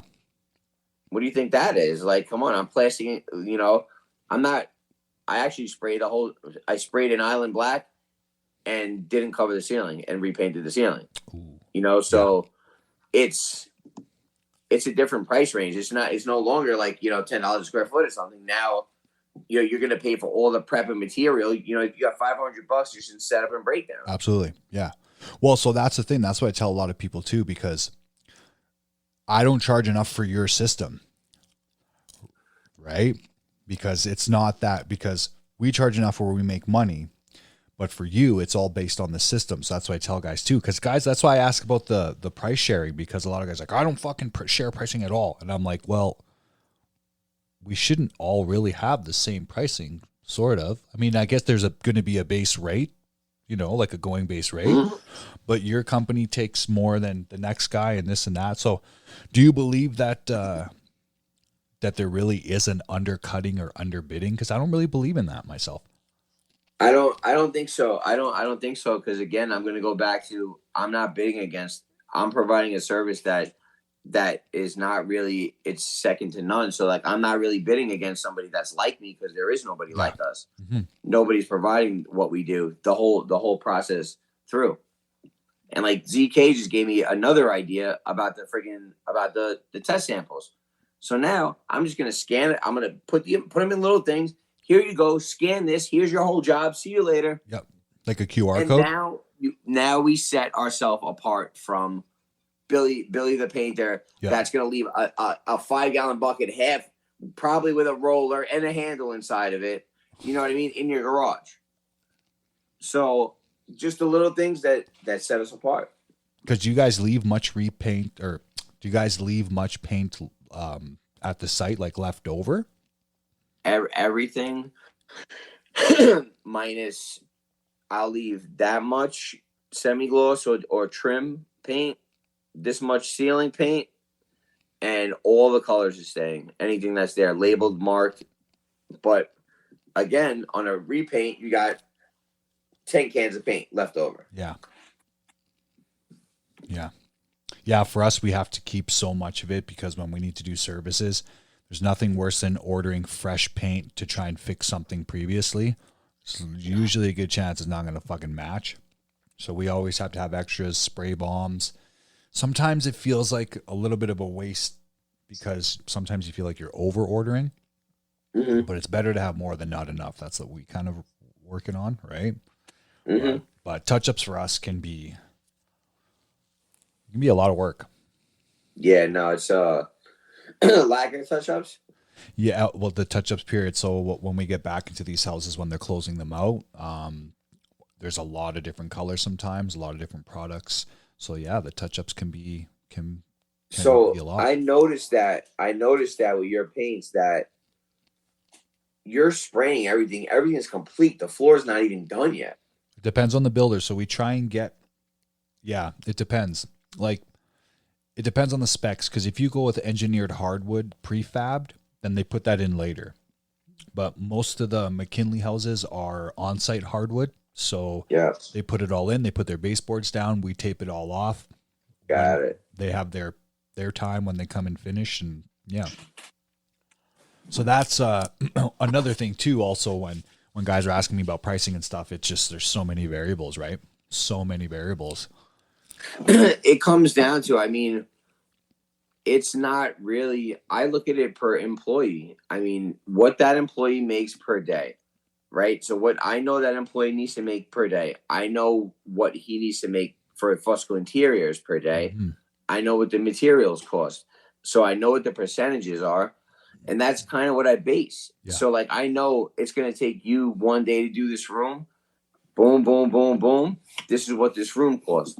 I know it's going to take you 3 guys, this to do this, and then I figure out, then I put my number on it. I'm like, does this add up? I double check it. It's valid. Here you go. Here's your quote.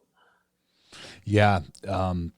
For us, it's a little tough with the scheduling and detail. Because like a lot of guys ask me the same thing, like, well, what do you charge roughly for a guy for the day? And I'm like, well, it's probably roughly around the same as most, but in terms of how it works out in terms of scheduling and how soon we can do it, it's so hard because like that stain sealing I did, it gets priced beforehand, then it gets priced again when you start. And then it's like you start on the job, say working with something else, and then like, oh, it's actually two-tone now. Oh, great. Right? Is that more money? I just buy the extra gallon. No, it is, but it's the same thing. It's like, okay, well, there was no way for me to foresee that, so I can't try and estimate how much one guy will do for that room. So with the new housing, it's like so hard to estimate that sometimes. Because my brother's always like, dude, we need to track this right down to the penny. I'm like, I agree, but some stuff I just can't track. You just can't track it. Like, how can you? Right? So it becomes the builder's great, and the extras, when they're extras, they're extras. It's just we all want to be paid for the work that's done. If we touch it and we do something over and above, it should be paid over and above, right? So, but so what's the kind of going rate for a good painter out there? Is it based off a day mostly? I would say right now a good painter should make anywhere from 200 to 250 a day. How many hours are they working a day? 8-hour day. And what kind of skill set do they have to make that? Do they need to be spraying? Yeah, I mean, they should be. I mean, at that point, they should be efficient. They should be able to set up, break down a machine. They should be able to prep out an area for spray. They should be able to run other employees on a work order. So on your work order for the job, that's typically you should be able to manipulate and run a job. Mm-hmm. And if you can't, we'll mold you. We'll help you. Yeah. You know what I mean? Yeah. Because some people, like, I know everybody has strengths and weaknesses. Like, I know I'm not really good at certain things, so I know I might want somebody else to do it. And everybody knows that they have their strengths, and they will, and everybody shines like on their own thing. So, but that's top money. Like, that's cash. So, is what it is. They produce. I don't really know how to gauge it. Yeah, I don't know how do I vet them? Like, it's hard, man. I'm in the same kind of boat because I don't really hire outside of, like, everybody that I've had for it since day one. Yeah, that's tough. You? It's same thing. As I got my brother, I got my buddy who was my right hand man for the longest time until me and my brother partnered up again. I've known my one guy, Matt, for over 25 years. And then our other guy, Miguel, he is once again friend, but they all have different strengths, like you're saying. So it's kind of hard sometimes to base, okay, like you should make this much, but why should you make this much? Well, what are you producing? Like we chatted about, right? It's like if you make 27, like I'm going to need you to produce 30. Right. So what I would, they would have to be, I would have to be secure engaging them in the amount of work that they can produce, since I'm basing jobs on their day rate. Yeah. So like, I know I'm sending you somewhere, you need to be able to produce this much in your day. So, and if they're not, I let them know and say, hey, listen, this is not working out. But I've never had to do that. Yeah.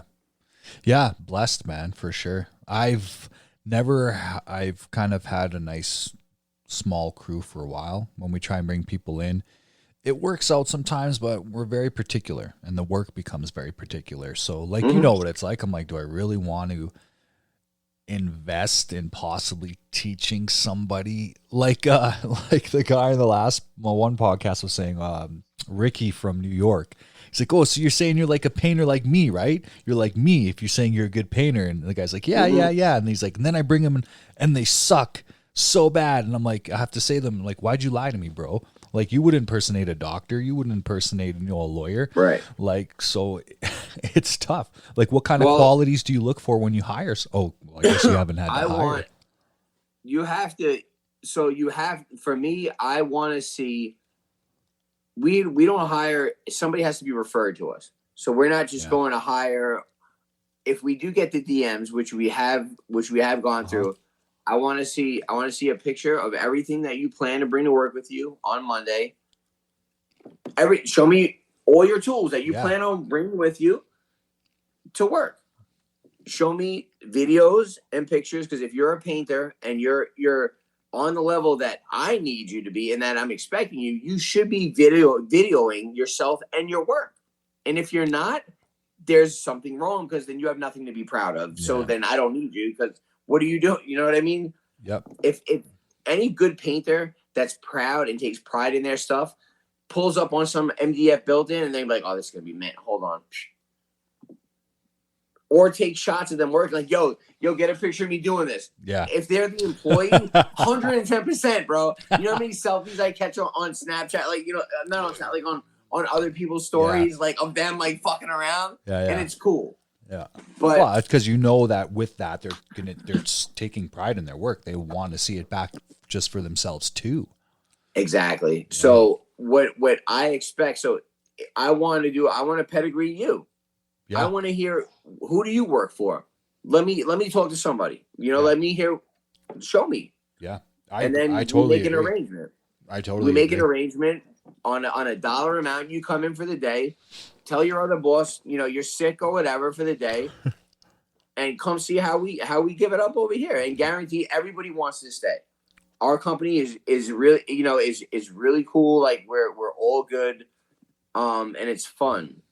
But it's serious. Yeah. But if in that one day on that agreed upon money, like you said, if I see you sucking 4 hours, hey, here's 4 hours. Thank you very much. Yeah.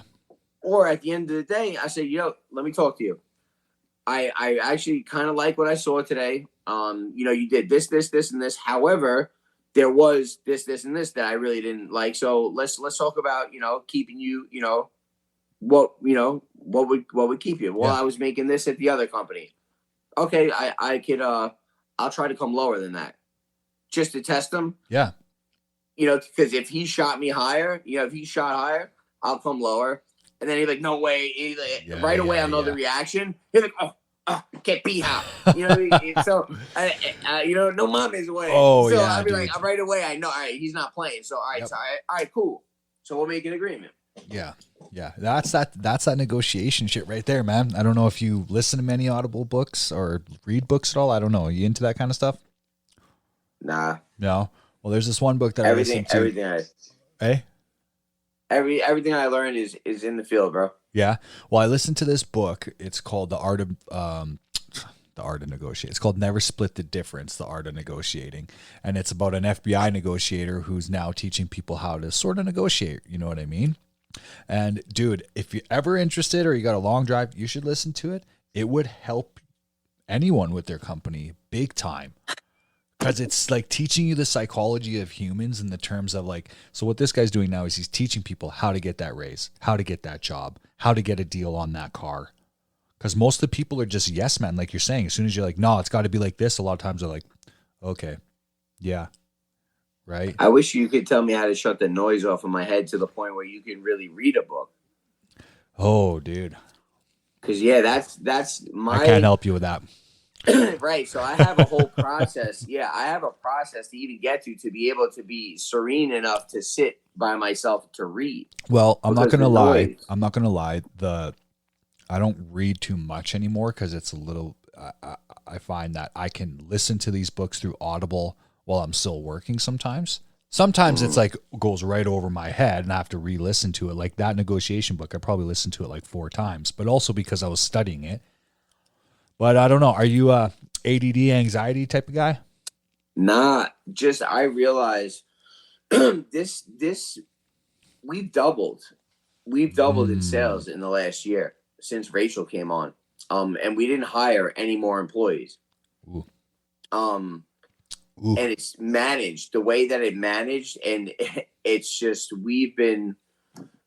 I can't shut this off because I try to you shut the van door, you leave your book on the thing. All right, this is where it stays. But this is like, I did this. I made this company. I built this. So like, I take it very personally, and I don't want it comes to I'm not like, I don't want to fail. So I go so hard. You know what I mean? Like, I want to be the best, so I don't stop. So I'm always, and it's probably not healthy. And, you know, a lot of people tell me to chill, but I feel you, dude, because I am that person a lot. Really, I am. I'm constantly overthinking. I'm very methodical. But what helped me kind of let go of the reins a little bit, because dude, I'm a lot like you too. I can't let you. And my wife's always telling me, she's like, Danny, not everybody's like you. You're not always gonna get it the way you want it, because it's like not everyone's like you. They're not thinking that way. So I feel you. What helped me, honestly, dude, was a savings account. I know that sounds crazy, but I was working so hard for so many years with a young family that I could not stop. I was scared to stop because I said to my wife, I'm like, what's going to happen if I stop searching for work, and then like, what if it doesn't come back? That's what I was scared of. I was like, well, shit. But then over time, I got a little bit more money in the bank, a little more shit banked up. I started to realize, okay, if shit hit the fan tomorrow, even though I worked so fucking hard over a decade and a half for this, I'd still be okay. And that helped a little bit. But people like us, we don't, when you have, it's your baby, it's like, you don't have kids, eh? nah. You don't ever stop, bro. Nah. So I don't understand why people are like, yo, it's bad for you, you got to chill. It's like, do you take days off from raising your fucking kids? Right. And I go on vacation. I go on vacations too, but the truth is, like, it's not about me anymore. My goal is it's about my employees, their families, their qualities of life, like Rachel's quality of life and her, like, so it's not just about me anymore. And like my goal for Fusco Interiors is to automate, like to become a company that is able to automate. Like I want this to be around, like when I'm gone. Yeah. Like I want it to be able to automate. I want it to become self-sufficient, man. Yeah, when you think of Fusco Interiors and you're in Suffolk County, like you want Gino, you want Fusco to paint your home. Like that's where I want us to go. And like I want my company to be able to keep going and provide for my guys and their kids and all of us, because that's what it's doing. Like we're winning. Yeah. Do you believe it'll get there? It's happening. And like Control, when I had to hand the phone over, my main line over to Lorraine, my first business manager, Rachel's mom, when I had to hand her that phone over, and she's the one that helped me really automate these systems. Like I knew the systems that had to happen. I couldn't possibly automate it because I was so controlling and I couldn't let go of this phone. When I let go of it, everything started moving. They say until you're committed, like then everything starts happening for you. Like once I made that commitment, like I started getting home at normal times and like choosing to go out and spray overnight, like I've gotten freedom. I've gotten from hiring a business manager, I've been able to get more freedom. Yeah. Well, like everyone says, if you're too busy working in your company, it's really hard to be working on your company. And I believe that to an extent, but I definitely think when you have 12 people, you definitely need the help. You can't be the guy. I am the guy. But once again, comes back to that, like, I guess being proud and feeling like, really confident in being the best at what I do, not the best in the world, but at what I do. I like running it, Yeah. But my wife's, trust me, dude, my wife tells me the same thing all the time. It's like, when are you ever going to let go of the strangulation of it all? I'm like, well, I'm not there yet. So I think for you, when it starts to automate itself and you can breathe a little bit, you probably won't think about it as much. You're still going to think about it, but you just won't think about it as much. Yeah. That was the hardest thing for me when I was coming up, dude, especially with small kids, small family. It was like every time we'd want to plan a camping trip, it's like, sweet, let's do it. It was very, very hard for me to click off. Even if I had the best people running it, I'm still thinking about it. Sorry. Mm-hmm. Right. So, yeah. I seen one question here, and I am going to ask you, what was the hardest thing about starting Fusco Interiors? The hardest thing, there was nothing hard about it. I was I planned for a year prior. I saved all of my money. Go. Fucking did it, yeah. And like I got enough side jobs to the point where I knew I was going to make more money doing these side jobs than I was making as a painter for for my company. And I said, you know what? I said I don't want to do this anymore. I want to build a company. This is what I wanted when I was filling nail holes at 16 years old. Yeah. Like when I was doing caulking on MDF for years. Like I always dreamed of pulling up to my own job, of like seeing my sign in the driveway, of like laughing and joking with my guys at lunchtime. Like that's what I always envisioned. And like I'm finally like being able to live my dream like 20 years later. But like I'm here, like I'm living my dream. I always dreamed of this. I wanted it. But I think that's very important that you say that though, man, because I think a lot of guys and girls online are really rushing to the plate. It should take a few years, man. Yeah. It feels good that way. It feels better that way. Another question I just seen on there was the same thing I was going to ask anyways.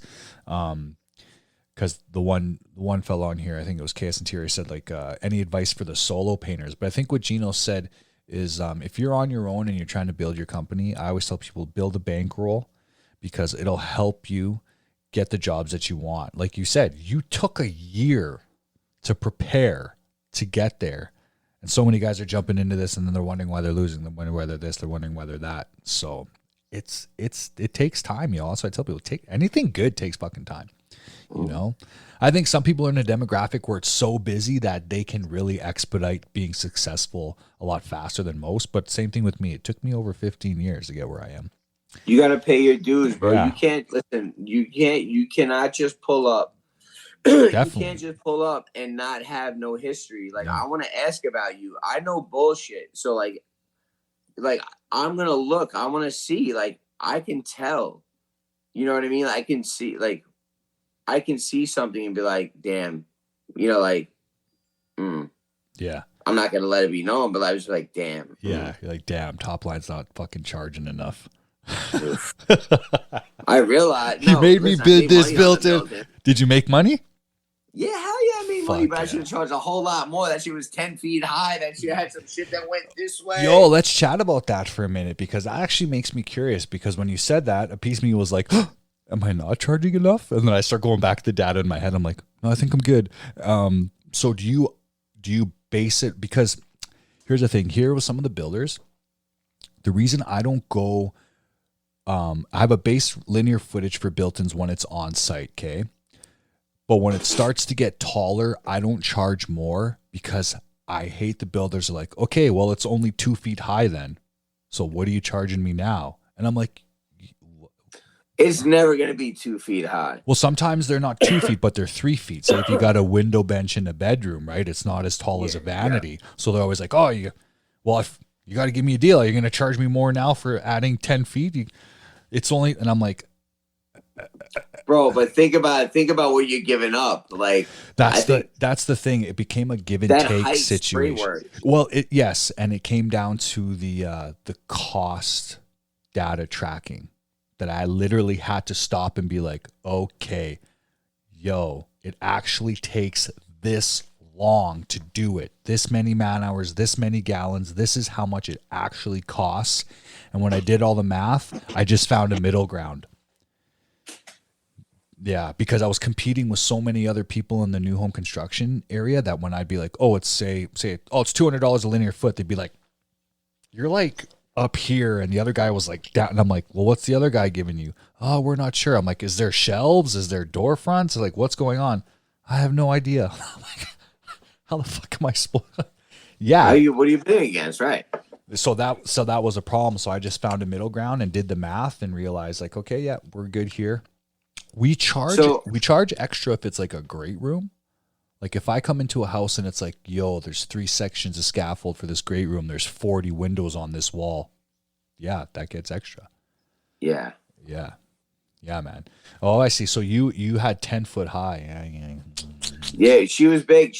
And I realized like also with the lacquer, keeping the wet edge on the 10 foot, like I had to set up a scaffold not a scaffold. I set up a plank so I can run it, run it right. But it was. I had to think about it. It wasn't just like pull up and start spraying. I was like, all right, then I'm gonna move this out and slide this over. All right, I got it. But yeah, that's what I tell a lot of guys too. Actually, I had a guy ask me earlier, like, oh, like what's your square foot price for doing flat ceilings? I'm like, depends. Is there pre-finished cabinets? Do I have to poly? And we're doing this? When are we doing this? Like, oh, good point. I'm like, yeah, that's why I base it off cost. Yeah, that's what I tell guys. It all comes down to the fucking cost. Just figure out what you think it's going to cost, right? Yeah, I mean, man hours, the material, and it is what it is, and what you need to survive. Exactly. With life. Yeah.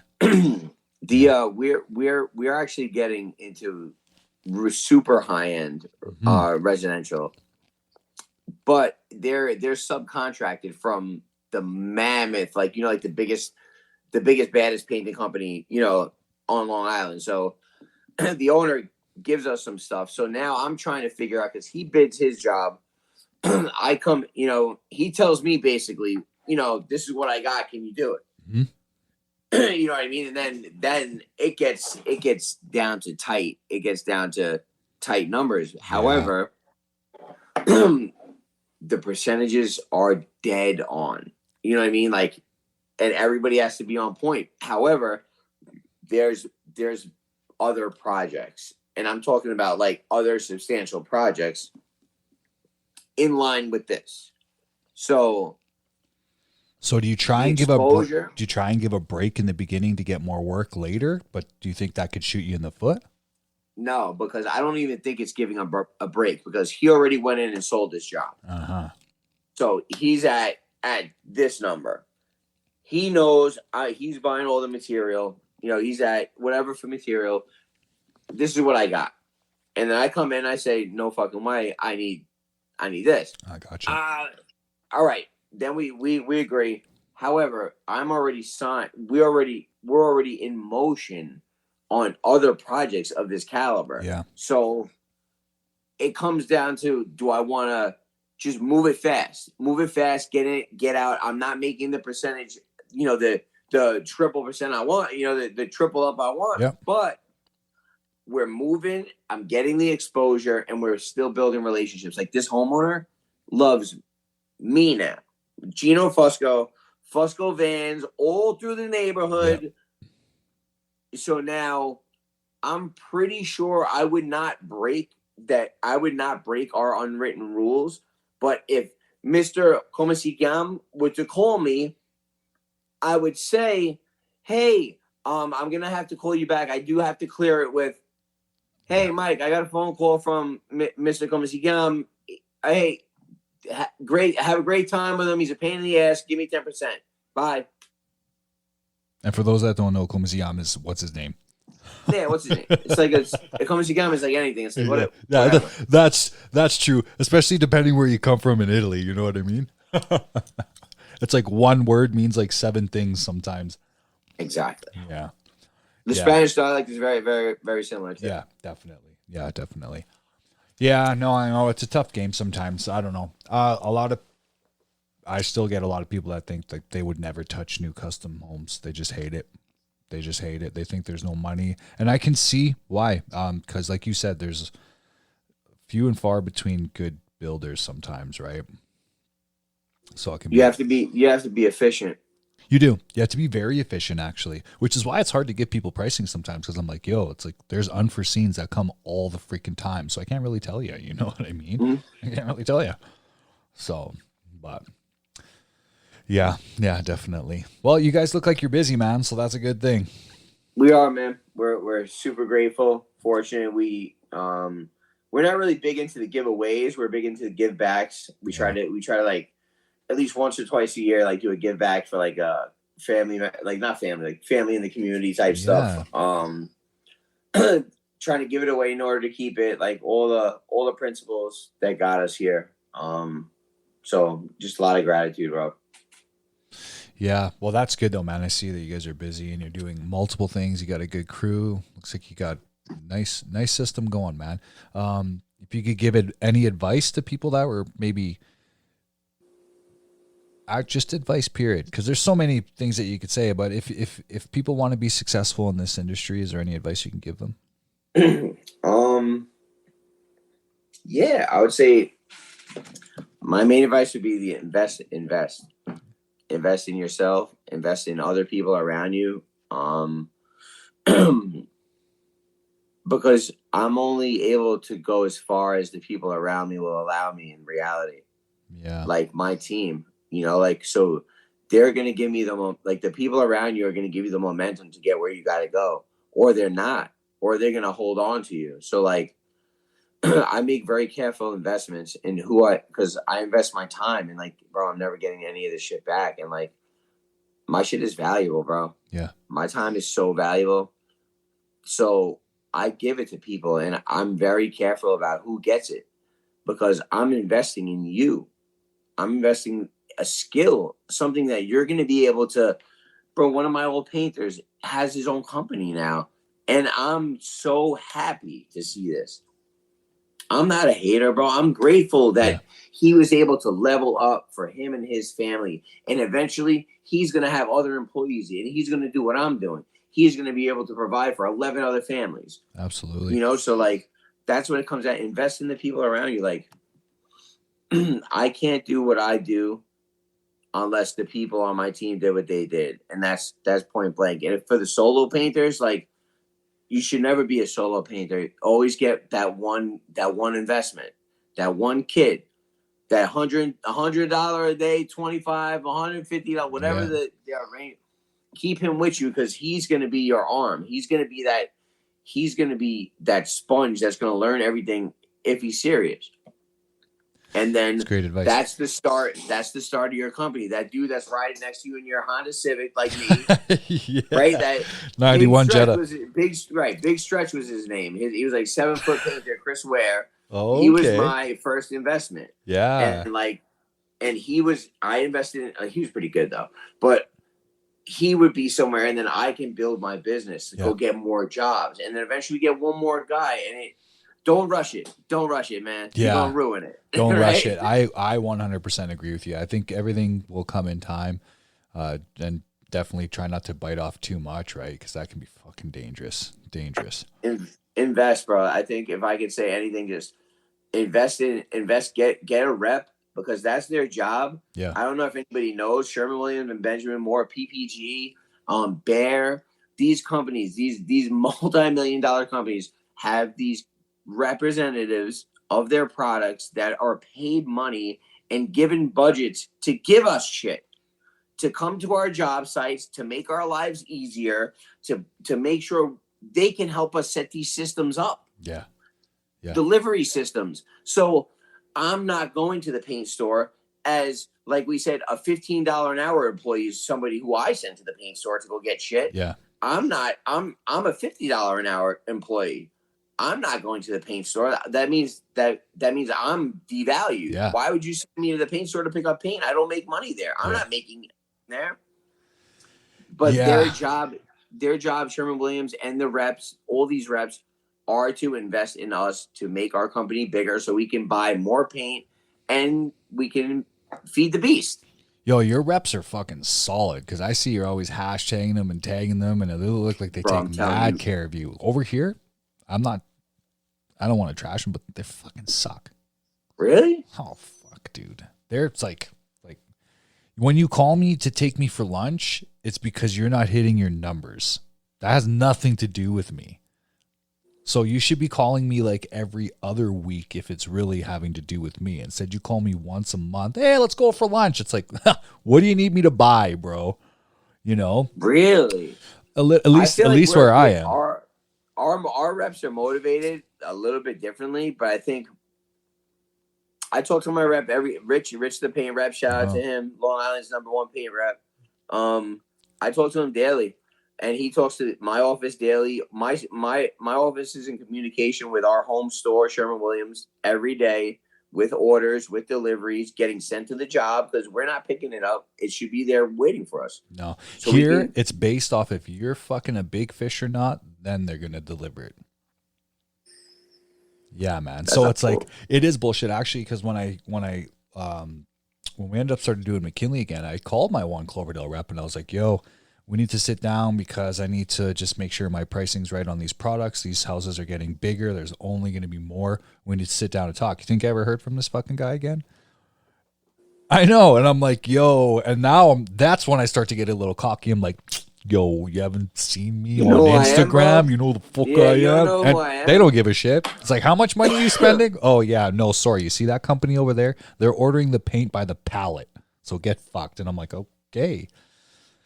Because they don't care. They don't care about how good you are. You know? And, well, it doesn't matter to them. It's like, how much paint are you going to buy? Right? So it's like, dude. So same thing. I call my rep. Hey, they sent me an Elite 3000. What's this roughly go for? The guy was like, about $5K. And I was like, whoa, damn. All right. So, dude. Yeah. And I was like, sweet, Titan. You hooked it up. Awesome.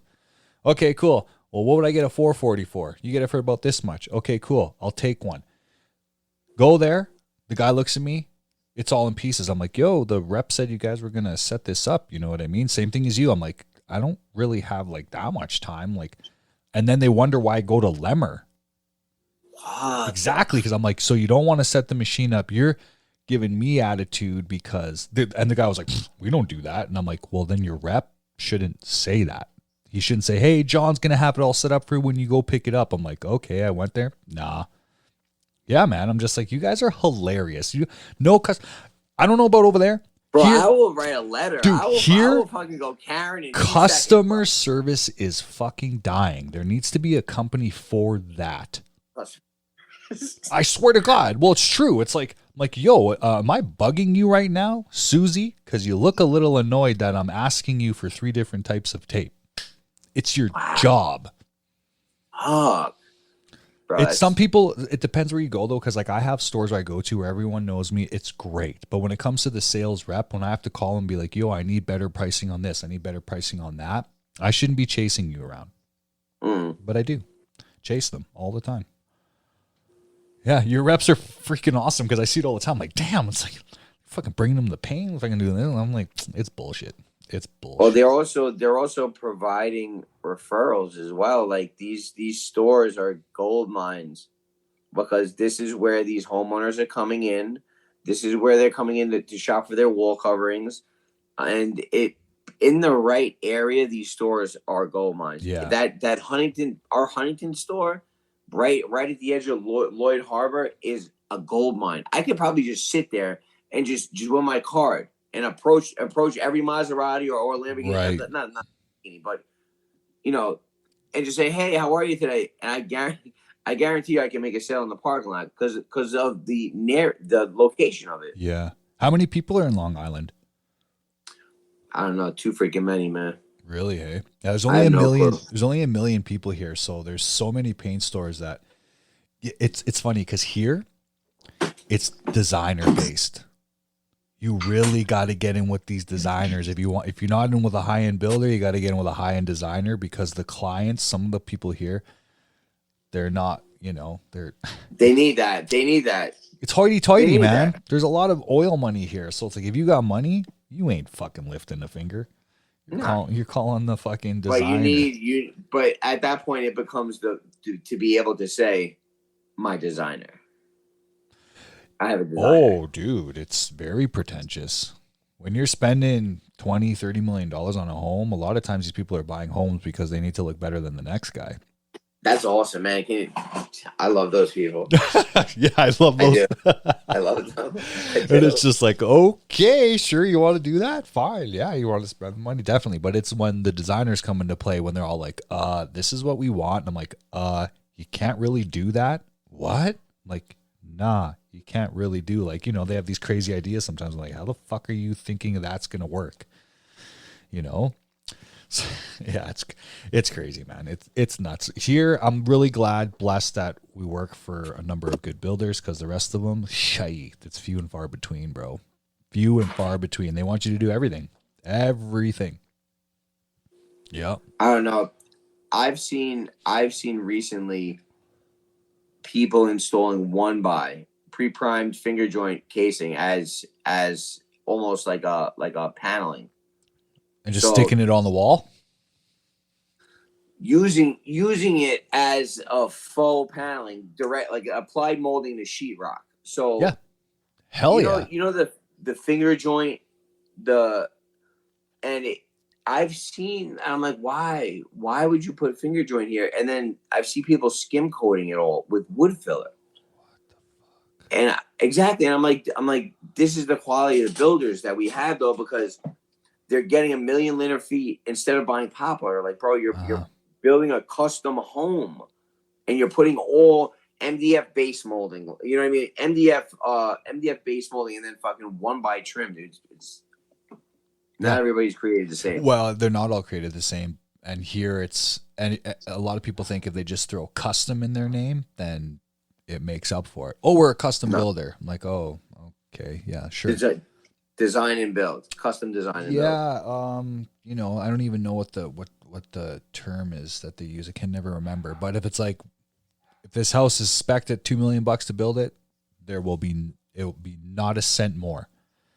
So what pisses the trades off? It's like, okay, well, what if something unforeseen happens? Who pays for it? The trades pay for it.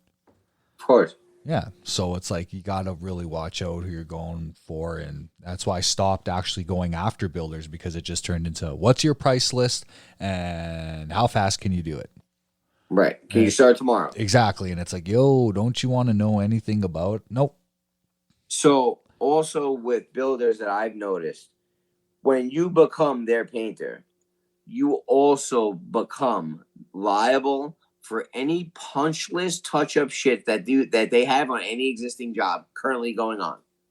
Yeah, hey, can you get back to this one job? I got something cracking from 3 years ago. Yep. Yeah. Well, here, the builder that for the day though, can you send the guy there for the day? Well, see, it becomes, once again, and these are the unforeseen things too that I tell people, like, we don't, it depends on what the service is. Our price is the involvement of a 1 and 3 year service is in that price. You paint a house, you're going back in a year, and then you're going back in 3 years. So you really, like you said, you have to have your numbers kind of worked out, but it's also, they're creating a name for themselves, right? It's like, if they're a good builder, they got to service it, right? And you got to be there to help them service it too. So you just got to make sure your numbers are right and just don't get fucked, right? So you become responsible for that 1 year, for the 6 month, for a 1 year touch up run, and 3 year. And then, because we've just jumped on with this builder, now we're fixing all the fuck ups from the last guy. So that's nice, because that's all like a paid service, but it's the same thing. Dude, I walked into the one house. There must have been 20 colors, 4 different stain colors. There wasn't a single fucking lick of paint that was labeled. It took me 3 hours just to go through the spec sheet and all the paints, just to be like, okay, this is what we need. Didn't even touch anything up. Oh, it was rough, man. But that's why, same thing that I'm telling our builders, like, you're not going to have that with us now. Everything will be labeled. Everything will be there. If I have to go for a 1 year service, it's minimal. We're in, we're out. Really. It's just servicing them. But it's the same thing again, right? When you have a builder that you know is going to give you a couple $1 million worth of, work a year, you price it, you understand what you're doing it for. Yeah. What do you note? What do you note in there? 1 year, 3 year service. What do you note? Taking a couple of notes. Hey? Just taking a couple of notes, a little 1 year, 3 year service. Yeah, so that's implemented through the builder. And then with the one builder that we work for, there is no 4-foot rule. If the homeowner wants to take a magnifying glass to it, they can. That's when you're hoping your builder's going to have your back, right? Because you can't be like, yo, these people can't take a fucking magnifying glass to this shit. You know what I mean? Which they don't do. But yeah, they do it. When I go and do a repaint, I only offer 6 months. Really, because like after that, it's just becoming splitting hairs, and now you're just picking flies out of horse shit sometimes, and I don't want to give customers that, right? So yeah, it's the service. With the high-end builder, it's all about service, at least here. Fucking painting's all about service. What am I talking about? If you don't like to do touch-ups and do service, don't be a painter. No. because you're going for those touch-ups. Yeah, like what about you guys? You guys at least one solid touch-up, right? Mm-hmm. Yeah. Yeah, see? That's part of the game, right? So, but the one in 3 years scares a lot of guys away. Mm-hmm. Yeah, they're like, fuck that. I don't want to do that. No, fuck that. Yeah. But let's run through some quick blast off questions here, man. It's probably getting pretty late where you are. Hey, what is it? Almost 10:30? Yep, 9:30. Oh yeah. Okay, let's do some blast off. We're at All right. 2 hours and 25 minutes. We Holy don't. shit. Yeah. Man. And I know Okay, you're a busy man. You got shit to do. Once again, I really appreciate you chiseling out the time, home. Bro, you're the man, dude. Thank you. Absolutely. All right. Favorite painting tool that you like to use? Booties. Huh? Booties. Oh, booty. Oh, I've seen you wear the booties. That's your That's my favorite tool right now, and all my tools have. My favorite tool has changed as the years have gone over. Right now, my favorite tool is the blue booties. The blue booties. Nice. I was like, if he says 5-in-1, I'm like, holy crap! Everyone loves the 5-in-1. I don't use a 5-in-1 myself, but if you weren't, I actually use quarters. Yeah, one of my employees. Anytime I open a paint can, I ask one of my employees for a quarter, and I keep it. Yeah, no shit, hey. My whole life. I'm a key. Yep. I'm a key guy. It's like, fuck, give me my keys, I'll open that shit up. What do you got? A quarter. If you weren't painting, what would you be doing?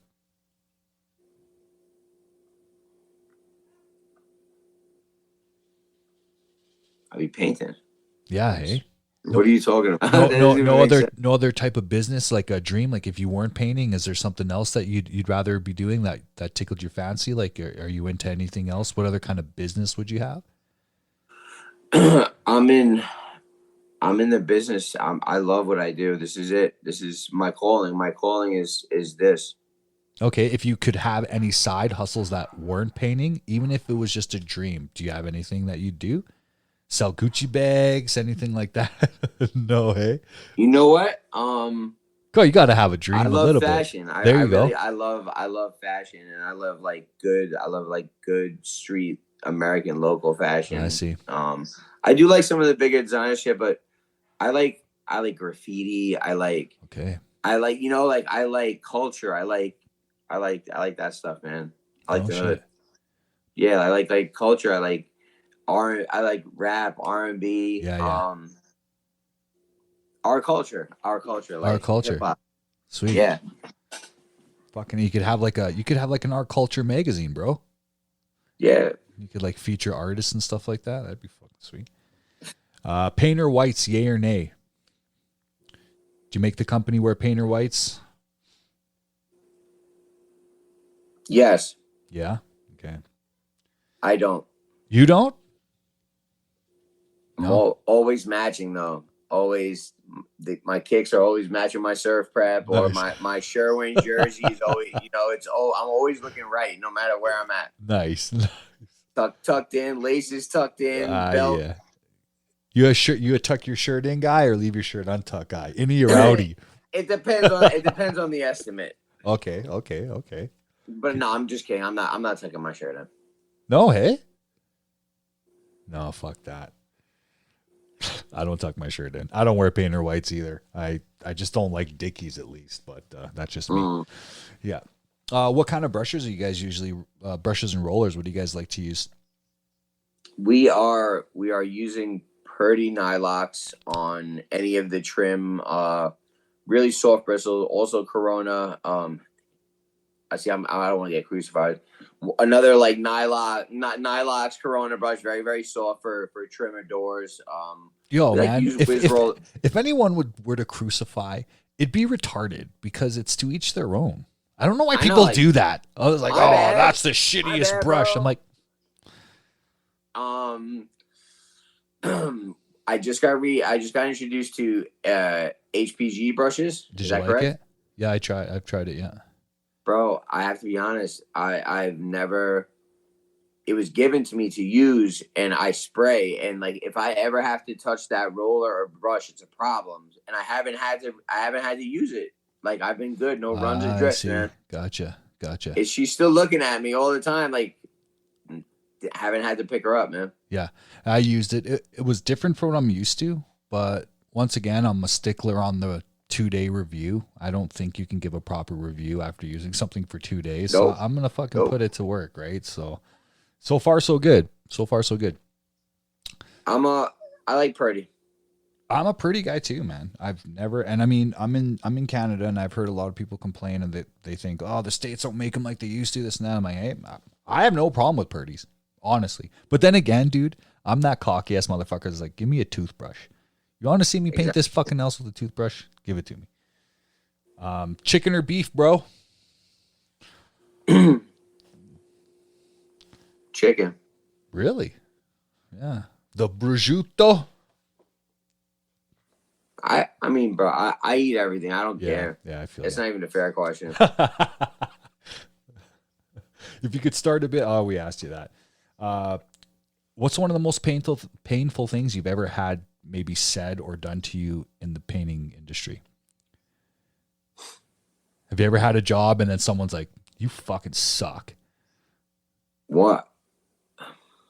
I do have never anything like that. It was a situation with the builder, took advantage of the homeowner. The builder referred me to the homeowner as their painter, which I build them directly, which he required his share out of my end, which was fine.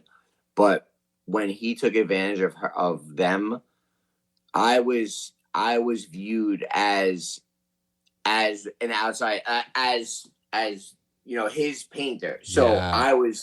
I was immediately destroyed. Like, Shit. I didn't even get a chance to finish or try to I was fired with the contractor. Even though I had my own personal relationship, they knew but it was it was stressful. It was hurtful because we built a rapport, and through I used to have to hear about all the bullshit, all the stuff about the contract, and I say, listen, I don't know, I'm sorry that you're going through this. Is there anything I can do? You're in the middle. But yeah, it was a really, really, and then I had to keep going there knowing I may not get paid, and we did. Oh man. But I did, but we did finish. So I mean, we did the right thing, and I learned from the experience. Not every contractor is the same, and if they have red light indicators, he gave me many red light indicators that he didn't move in a professional manner, and I should have. Yeah, there's nothing worse. There's nothing worse too when the client's sort of trashing the contractor to the contractor's trades, and you're like, I don't know what to say right now. Yeah, it's tough. Well, it worked out. You got paid? Nah. Oh, you didn't get paid. Sorry. Fuck. Yeah. Did it hurt? You live and learn. Did it hurt you? Did it hurt the company much? I mean, every loss hurts the company, but we don't let it. We just go to the next one, man. We'll make it up. It'll be fine. We're gonna keep moving. Yeah, that's a great attitude, though, man. Because it would deter a lot of people for sure, definitely. But that's what we keep savings for in case shit like that happens. Whatever. Yeah, we're 100% the same, man. But I'm like that meticulous OCD guy that I'm like triple, quadruple thinking all the worst possible case scenarios, so that shit ain't gonna fucking happen. And if it does, then I'm a little hard on myself. I'm like, how did that sneak by? How the fuck did that happen? So it's a tough one, but is there a question you wish I would have asked you, or is there a question you maybe wanted to ask me that you never did?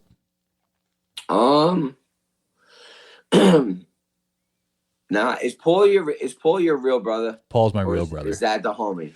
No, Paul's my real brother. He's actually a year and a half older than me. He's the older brother. He's Shut up. Yes, he's the popular bachelor DJ in town, and he's dope as fuck, bro. He's dope as fuck, man, and he's a really, really good painter as well. And it's not to trash him, but we just live a little bit of a different life. We're different people. Paul is a very intelligent, fly by to the seat of my pants type guy. I'm very, very meditated. I'm like, nah, man. And even sometimes he's like, dude, you're still thinking about just do it. And he teaches me that sometimes, that it's like, all right, I'm going to take the chance. He helps me take risks, but he's the one that sometimes he's like, yeah, I shouldn't have took that risk. I told you, bro.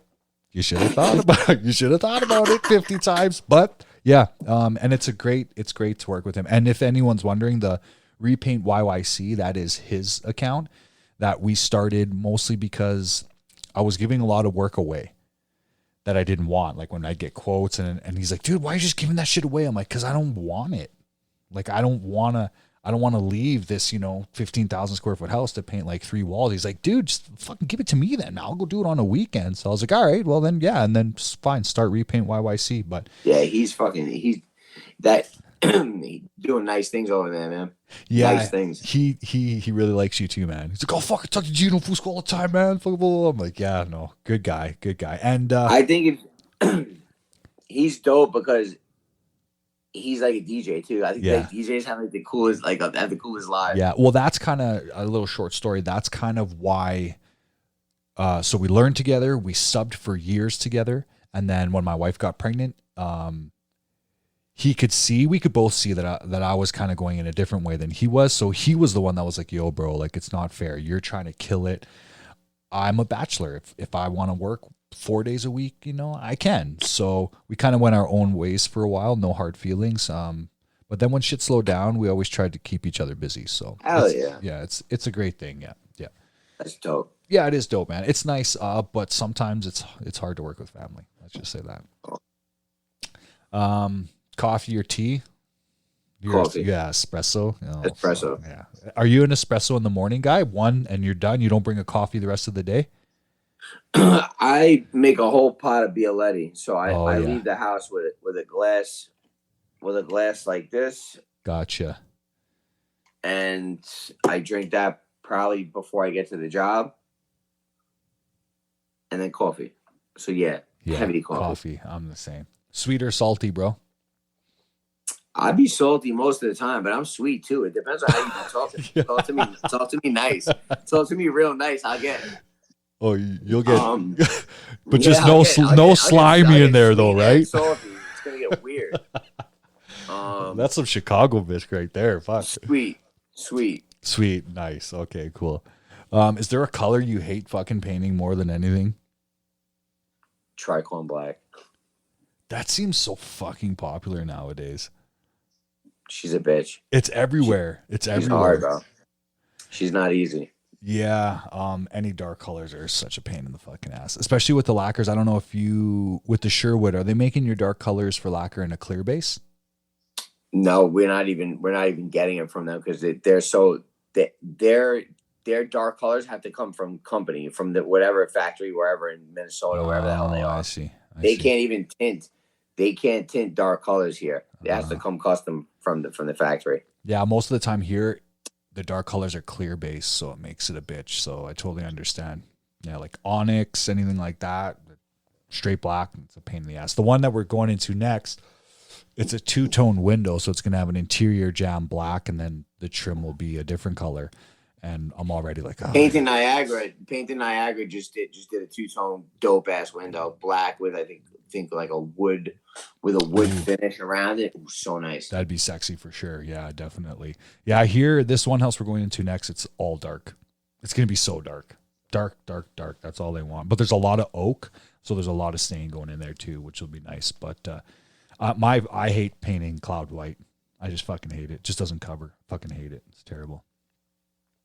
Okay, man. If you could change a few things about yourself for the future, what would it be? I wish I had I mean, not that I wish. What I'm going to change, what I'm going to start working on is my reactiveness. My ability. I jump off. I don't have the ability to sit to back up, reset, and spit it out in a productive manner. I can do it with homeowners. I can do it with clients. when I'm at a different level on builder level with builders. This has happened 2 times in a very short period of time. There's a way to say that you're trying to take advantage of me, and I'm not fucking hearing it. Yeah. Like, I don't know what the fuck that shit was not on the fucking contract. I don't know how the fuck you think it's gonna get paid for. But so there's a way I can say that in a productive manner. Oh, yeah. And it would hurt. And it would be so much nicer than looking like the reactive painter. Yeah. You know what I mean? To this multi-million-dollar builder that knows what he's trying to do. Yeah. He's trying to push the envelope. Yeah. But again, I put myself up. There's that reactive painter again. You know what I mean? So, yeah. But I'm not saying that I can do that. They know the quality. They know how excessive and eccentric I am. So I get away with it, but I have to change it. I am, it's funny that you say that, because this is what I tell my wife all the time. She's like, well, you should just say so. And I'm like, there's no middle ground for me. If I have to explain myself too much to the point where I'm like, you should fucking know this already, I'd rather not say it. Now you think I'm a fucking idiot. Exactly, right? And then I'm telling you, dude, and I don't know if you can, but, or maybe Rach on Fleek wants to listen to it, but that negotiation book for what you're saying made me change so much, because I realized that instead of just taking the approach, it's like, yo, why are you trying to fuck me here, man? Like, why are you trying to do that? It made me rearrange my words in a way where I was like, oh, I see. I'm going to put this back in your court, and you're going to admit to me why you're trying to fuck me. Bro, that's what Rachel did to me. That's what she walked me through the whole situation, how I could have done it. And I'm like, bro, that's so simple. Oh, it's like I said, if you remember, I just reworded everything you just gave me and just gave it right back to you. Dude, never split the difference. If she remembers, or if you remember, listen to it, read it. Never split the difference, it's called. And I'm telling you, if you ever want to work with high achieving, egotistical type of people, you got to remember, some of these big time builders, they're very pretentious, and they know way better than anybody. There's a way to fucking deal with them, man. And when I read this, I was like, oh my God, perfect. Now I don't have to worry about that. Okay, are we going to have to duke it out here right now? No, now it's like, okay, you flipped the script. Yeah, it was pretty sweet. Good shit. What kind of hobbies you got? Unfortunately, I really don't have any hobbies. I don't, bro. It sucks. That's okay, man. Working's a good one. I fucking work all the time. I'm working on it. Hey, man, it's been 15 years, and I'm finally getting a chance to just relax and do all the things. Because I'm telling you, man, I'm like you. I would work for months and months, and I just didn't care, just until I felt good. Do you believe in mentors? And if you do you have one? I do believe in mentors. I believe in mentors. I believe in sponsors. I believe in guidance. Do I have one? I have many. I believe I've had many mentors, and I've had many teachers. Great. And I've gone from teacher to teacher. Everyone has taught me valuable stuff, like from Rob at RBS Painting, my first mentor, my painting mentor, like the craftsman. To I've had a lot of teachers, dude. Yeah, me too. I don't think there could be just one, you know? Mm-mm. Yeah. All right, here's the last one I always love to ask. When's the last time you cried?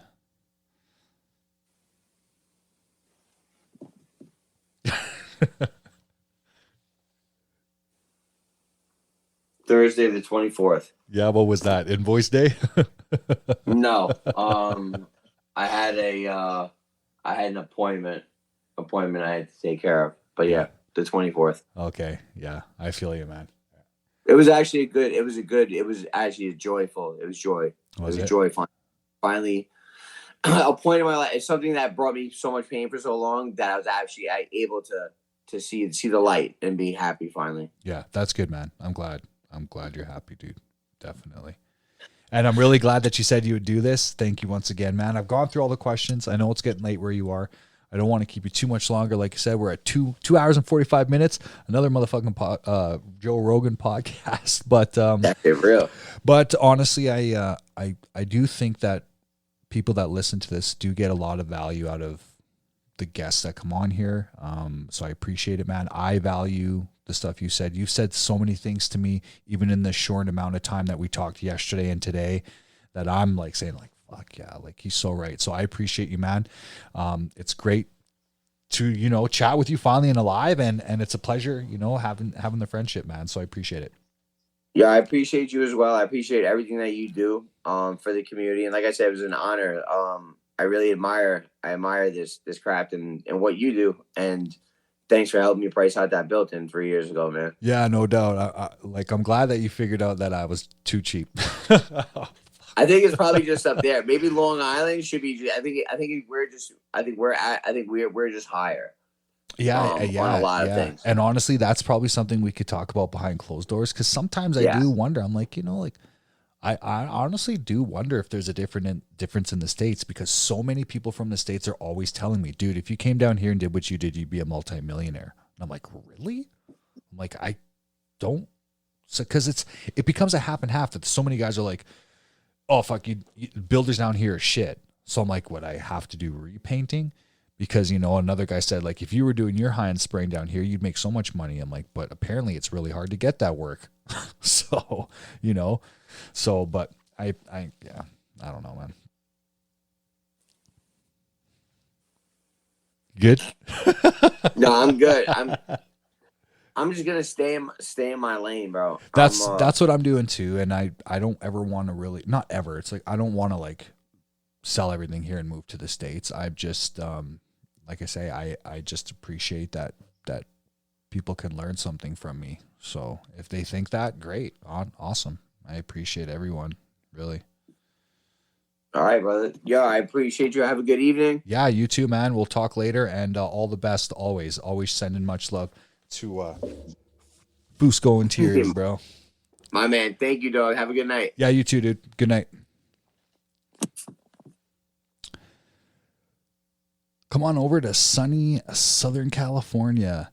You know, I think I say this all the time. I had so many opportunities and offers to come down, and I think COVID really fucked that up. But I would like to get out and about and check out some of these places, even if just for a vacation. You know what I mean? But in terms of going somewhere else and trying to start up a painting company, like, I don't know. I think that'd be a little bit difficult, to tell you the truth. But I've met so many great people that if shit ever hit the fan here, I could probably get a job somewhere, at least by the hour.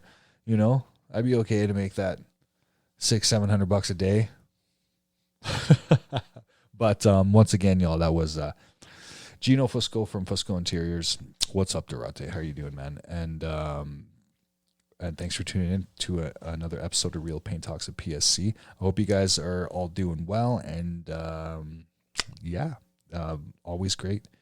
Nah, you have enough contracts. You could start subbing right away.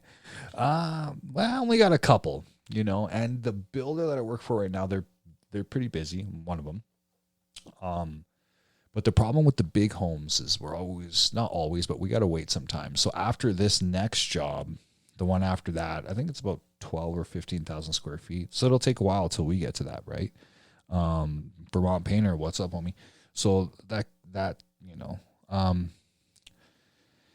but I'm like, I don't know. You know what it's like, John. I'm the kind of guy that's like, I'm still doing the math on like, should I take more on, or should I just really capitalize on what I'm making right now? So I'm still, you know, like, I really think that I could go and I could probably get a bunch more builders, but I'm not really sure if I want to do that. I don't know, to tell you the truth, because I think the company would bring in more sales, but would I really make more money? We've talked about it. So it's that ongoing, you know, debate. You know, will you make more doing more? And some people think, well, yeah, because you're doing more. And it's like, well, when you do all the math, I mean, you kind of got to weigh it out. So right now, with the way things are going, it's nice, but it would be nice to, you know, it's tough extending yourself. It is tough extending yourself, not only because of that, but because it takes money.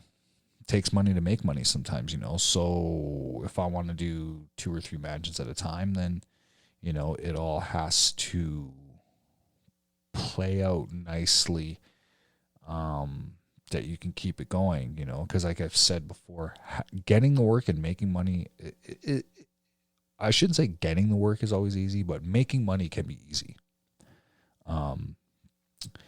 And keeping the wheel going is what can be really hard. Are you ready for the stress and losing money? So I'm pretty good at dealing with the stress, because I'm like a micro fucking manager type guy. My wife would probably disagree, but I'm pretty good at dealing with the stress and checking off my list. The quality going down, I'm not really into that. And because it's you know, it's like you build up a reputation for yourself over years doing things a certain way. And then I found that the more builders that I tried to go for, especially when you're asking for the work, it turns into this thing where it's like, well, now they got one on you.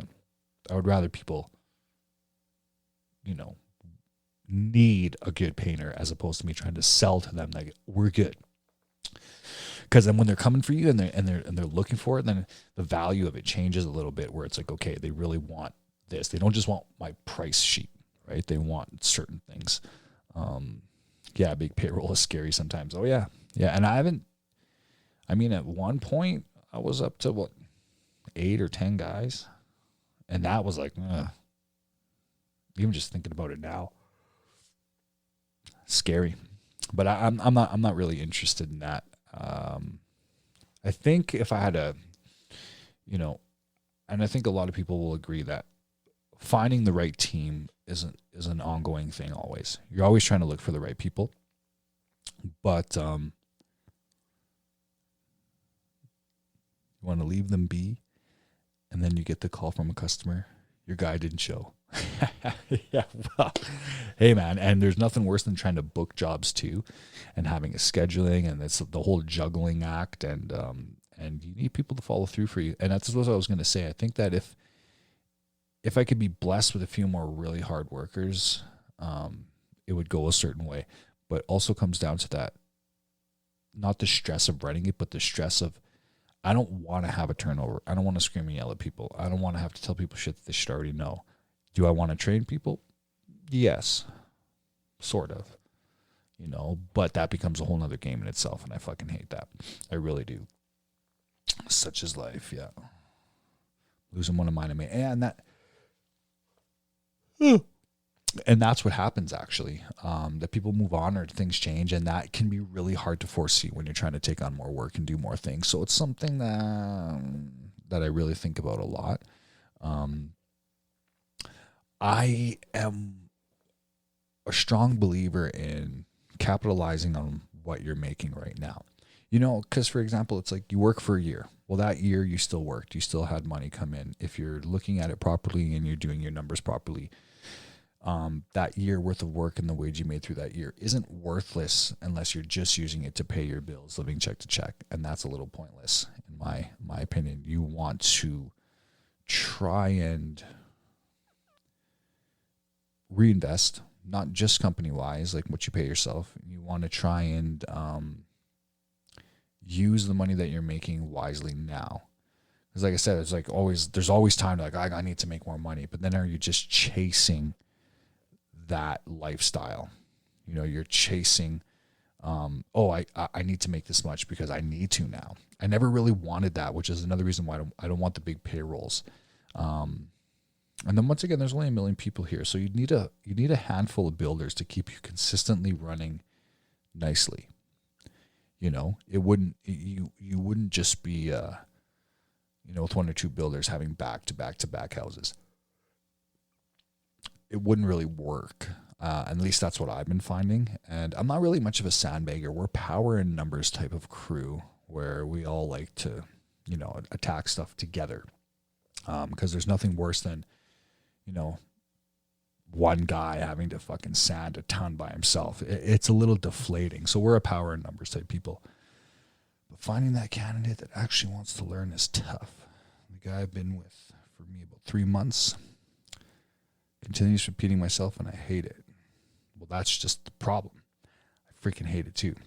Paper chase is part of the fun. Betting your whole ass all the time. gets the blood pumping. Yeah, you know, and it's, I don't want to, that was another thing that you said. I stopped wanting to chase jobs also because exactly what Durate was saying. It becomes too stressful. Like if I got to repeat myself 50 times, even after I showed you, it's like, okay, you can't be there. You got to come with me under my wing. Well, okay, well, then that puts me in a situation where I have to constantly be working in certain places to train someone. Yes, there's other people that in our, you know, in the company that could train as well. But with the high-end work, the mistakes can be very costly, which is what I try and get away from, right? Sprayaholics, chase freedom and creativity. Yeah, I mean, that's kind of what I like to do.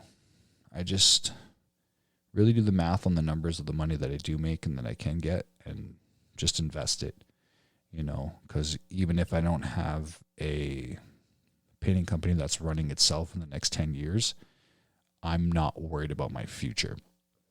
And what's most important to me. There's a couple side hustles that I'm working on, but I'm realizing they'll take a long time to develop, which is okay, and I'm okay with that. But it's always just having those other avenues, you know. I love painting, definitely. Will I love it this much when I'm 60? Depends where I'm at, right? So, but it was another great addition to the Real Paint Talks at PSC. I really like Gino, and thanks so much for everyone that watched, and thanks so much for everyone that listens and that still comes in and watches. I really appreciate that, especially on a 5 p.m. on a Thursday. It might have been dinner time for some of y'all. I know it was getting late for Gino. He was looking tired, probably because I ramble and talk. But yeah, much love, y'all. I appreciate you all, and thanks for tuning in to another episode of Real Paint Talks at PSC. Much love, y'all. Y'all have a good week, okay? Peace out.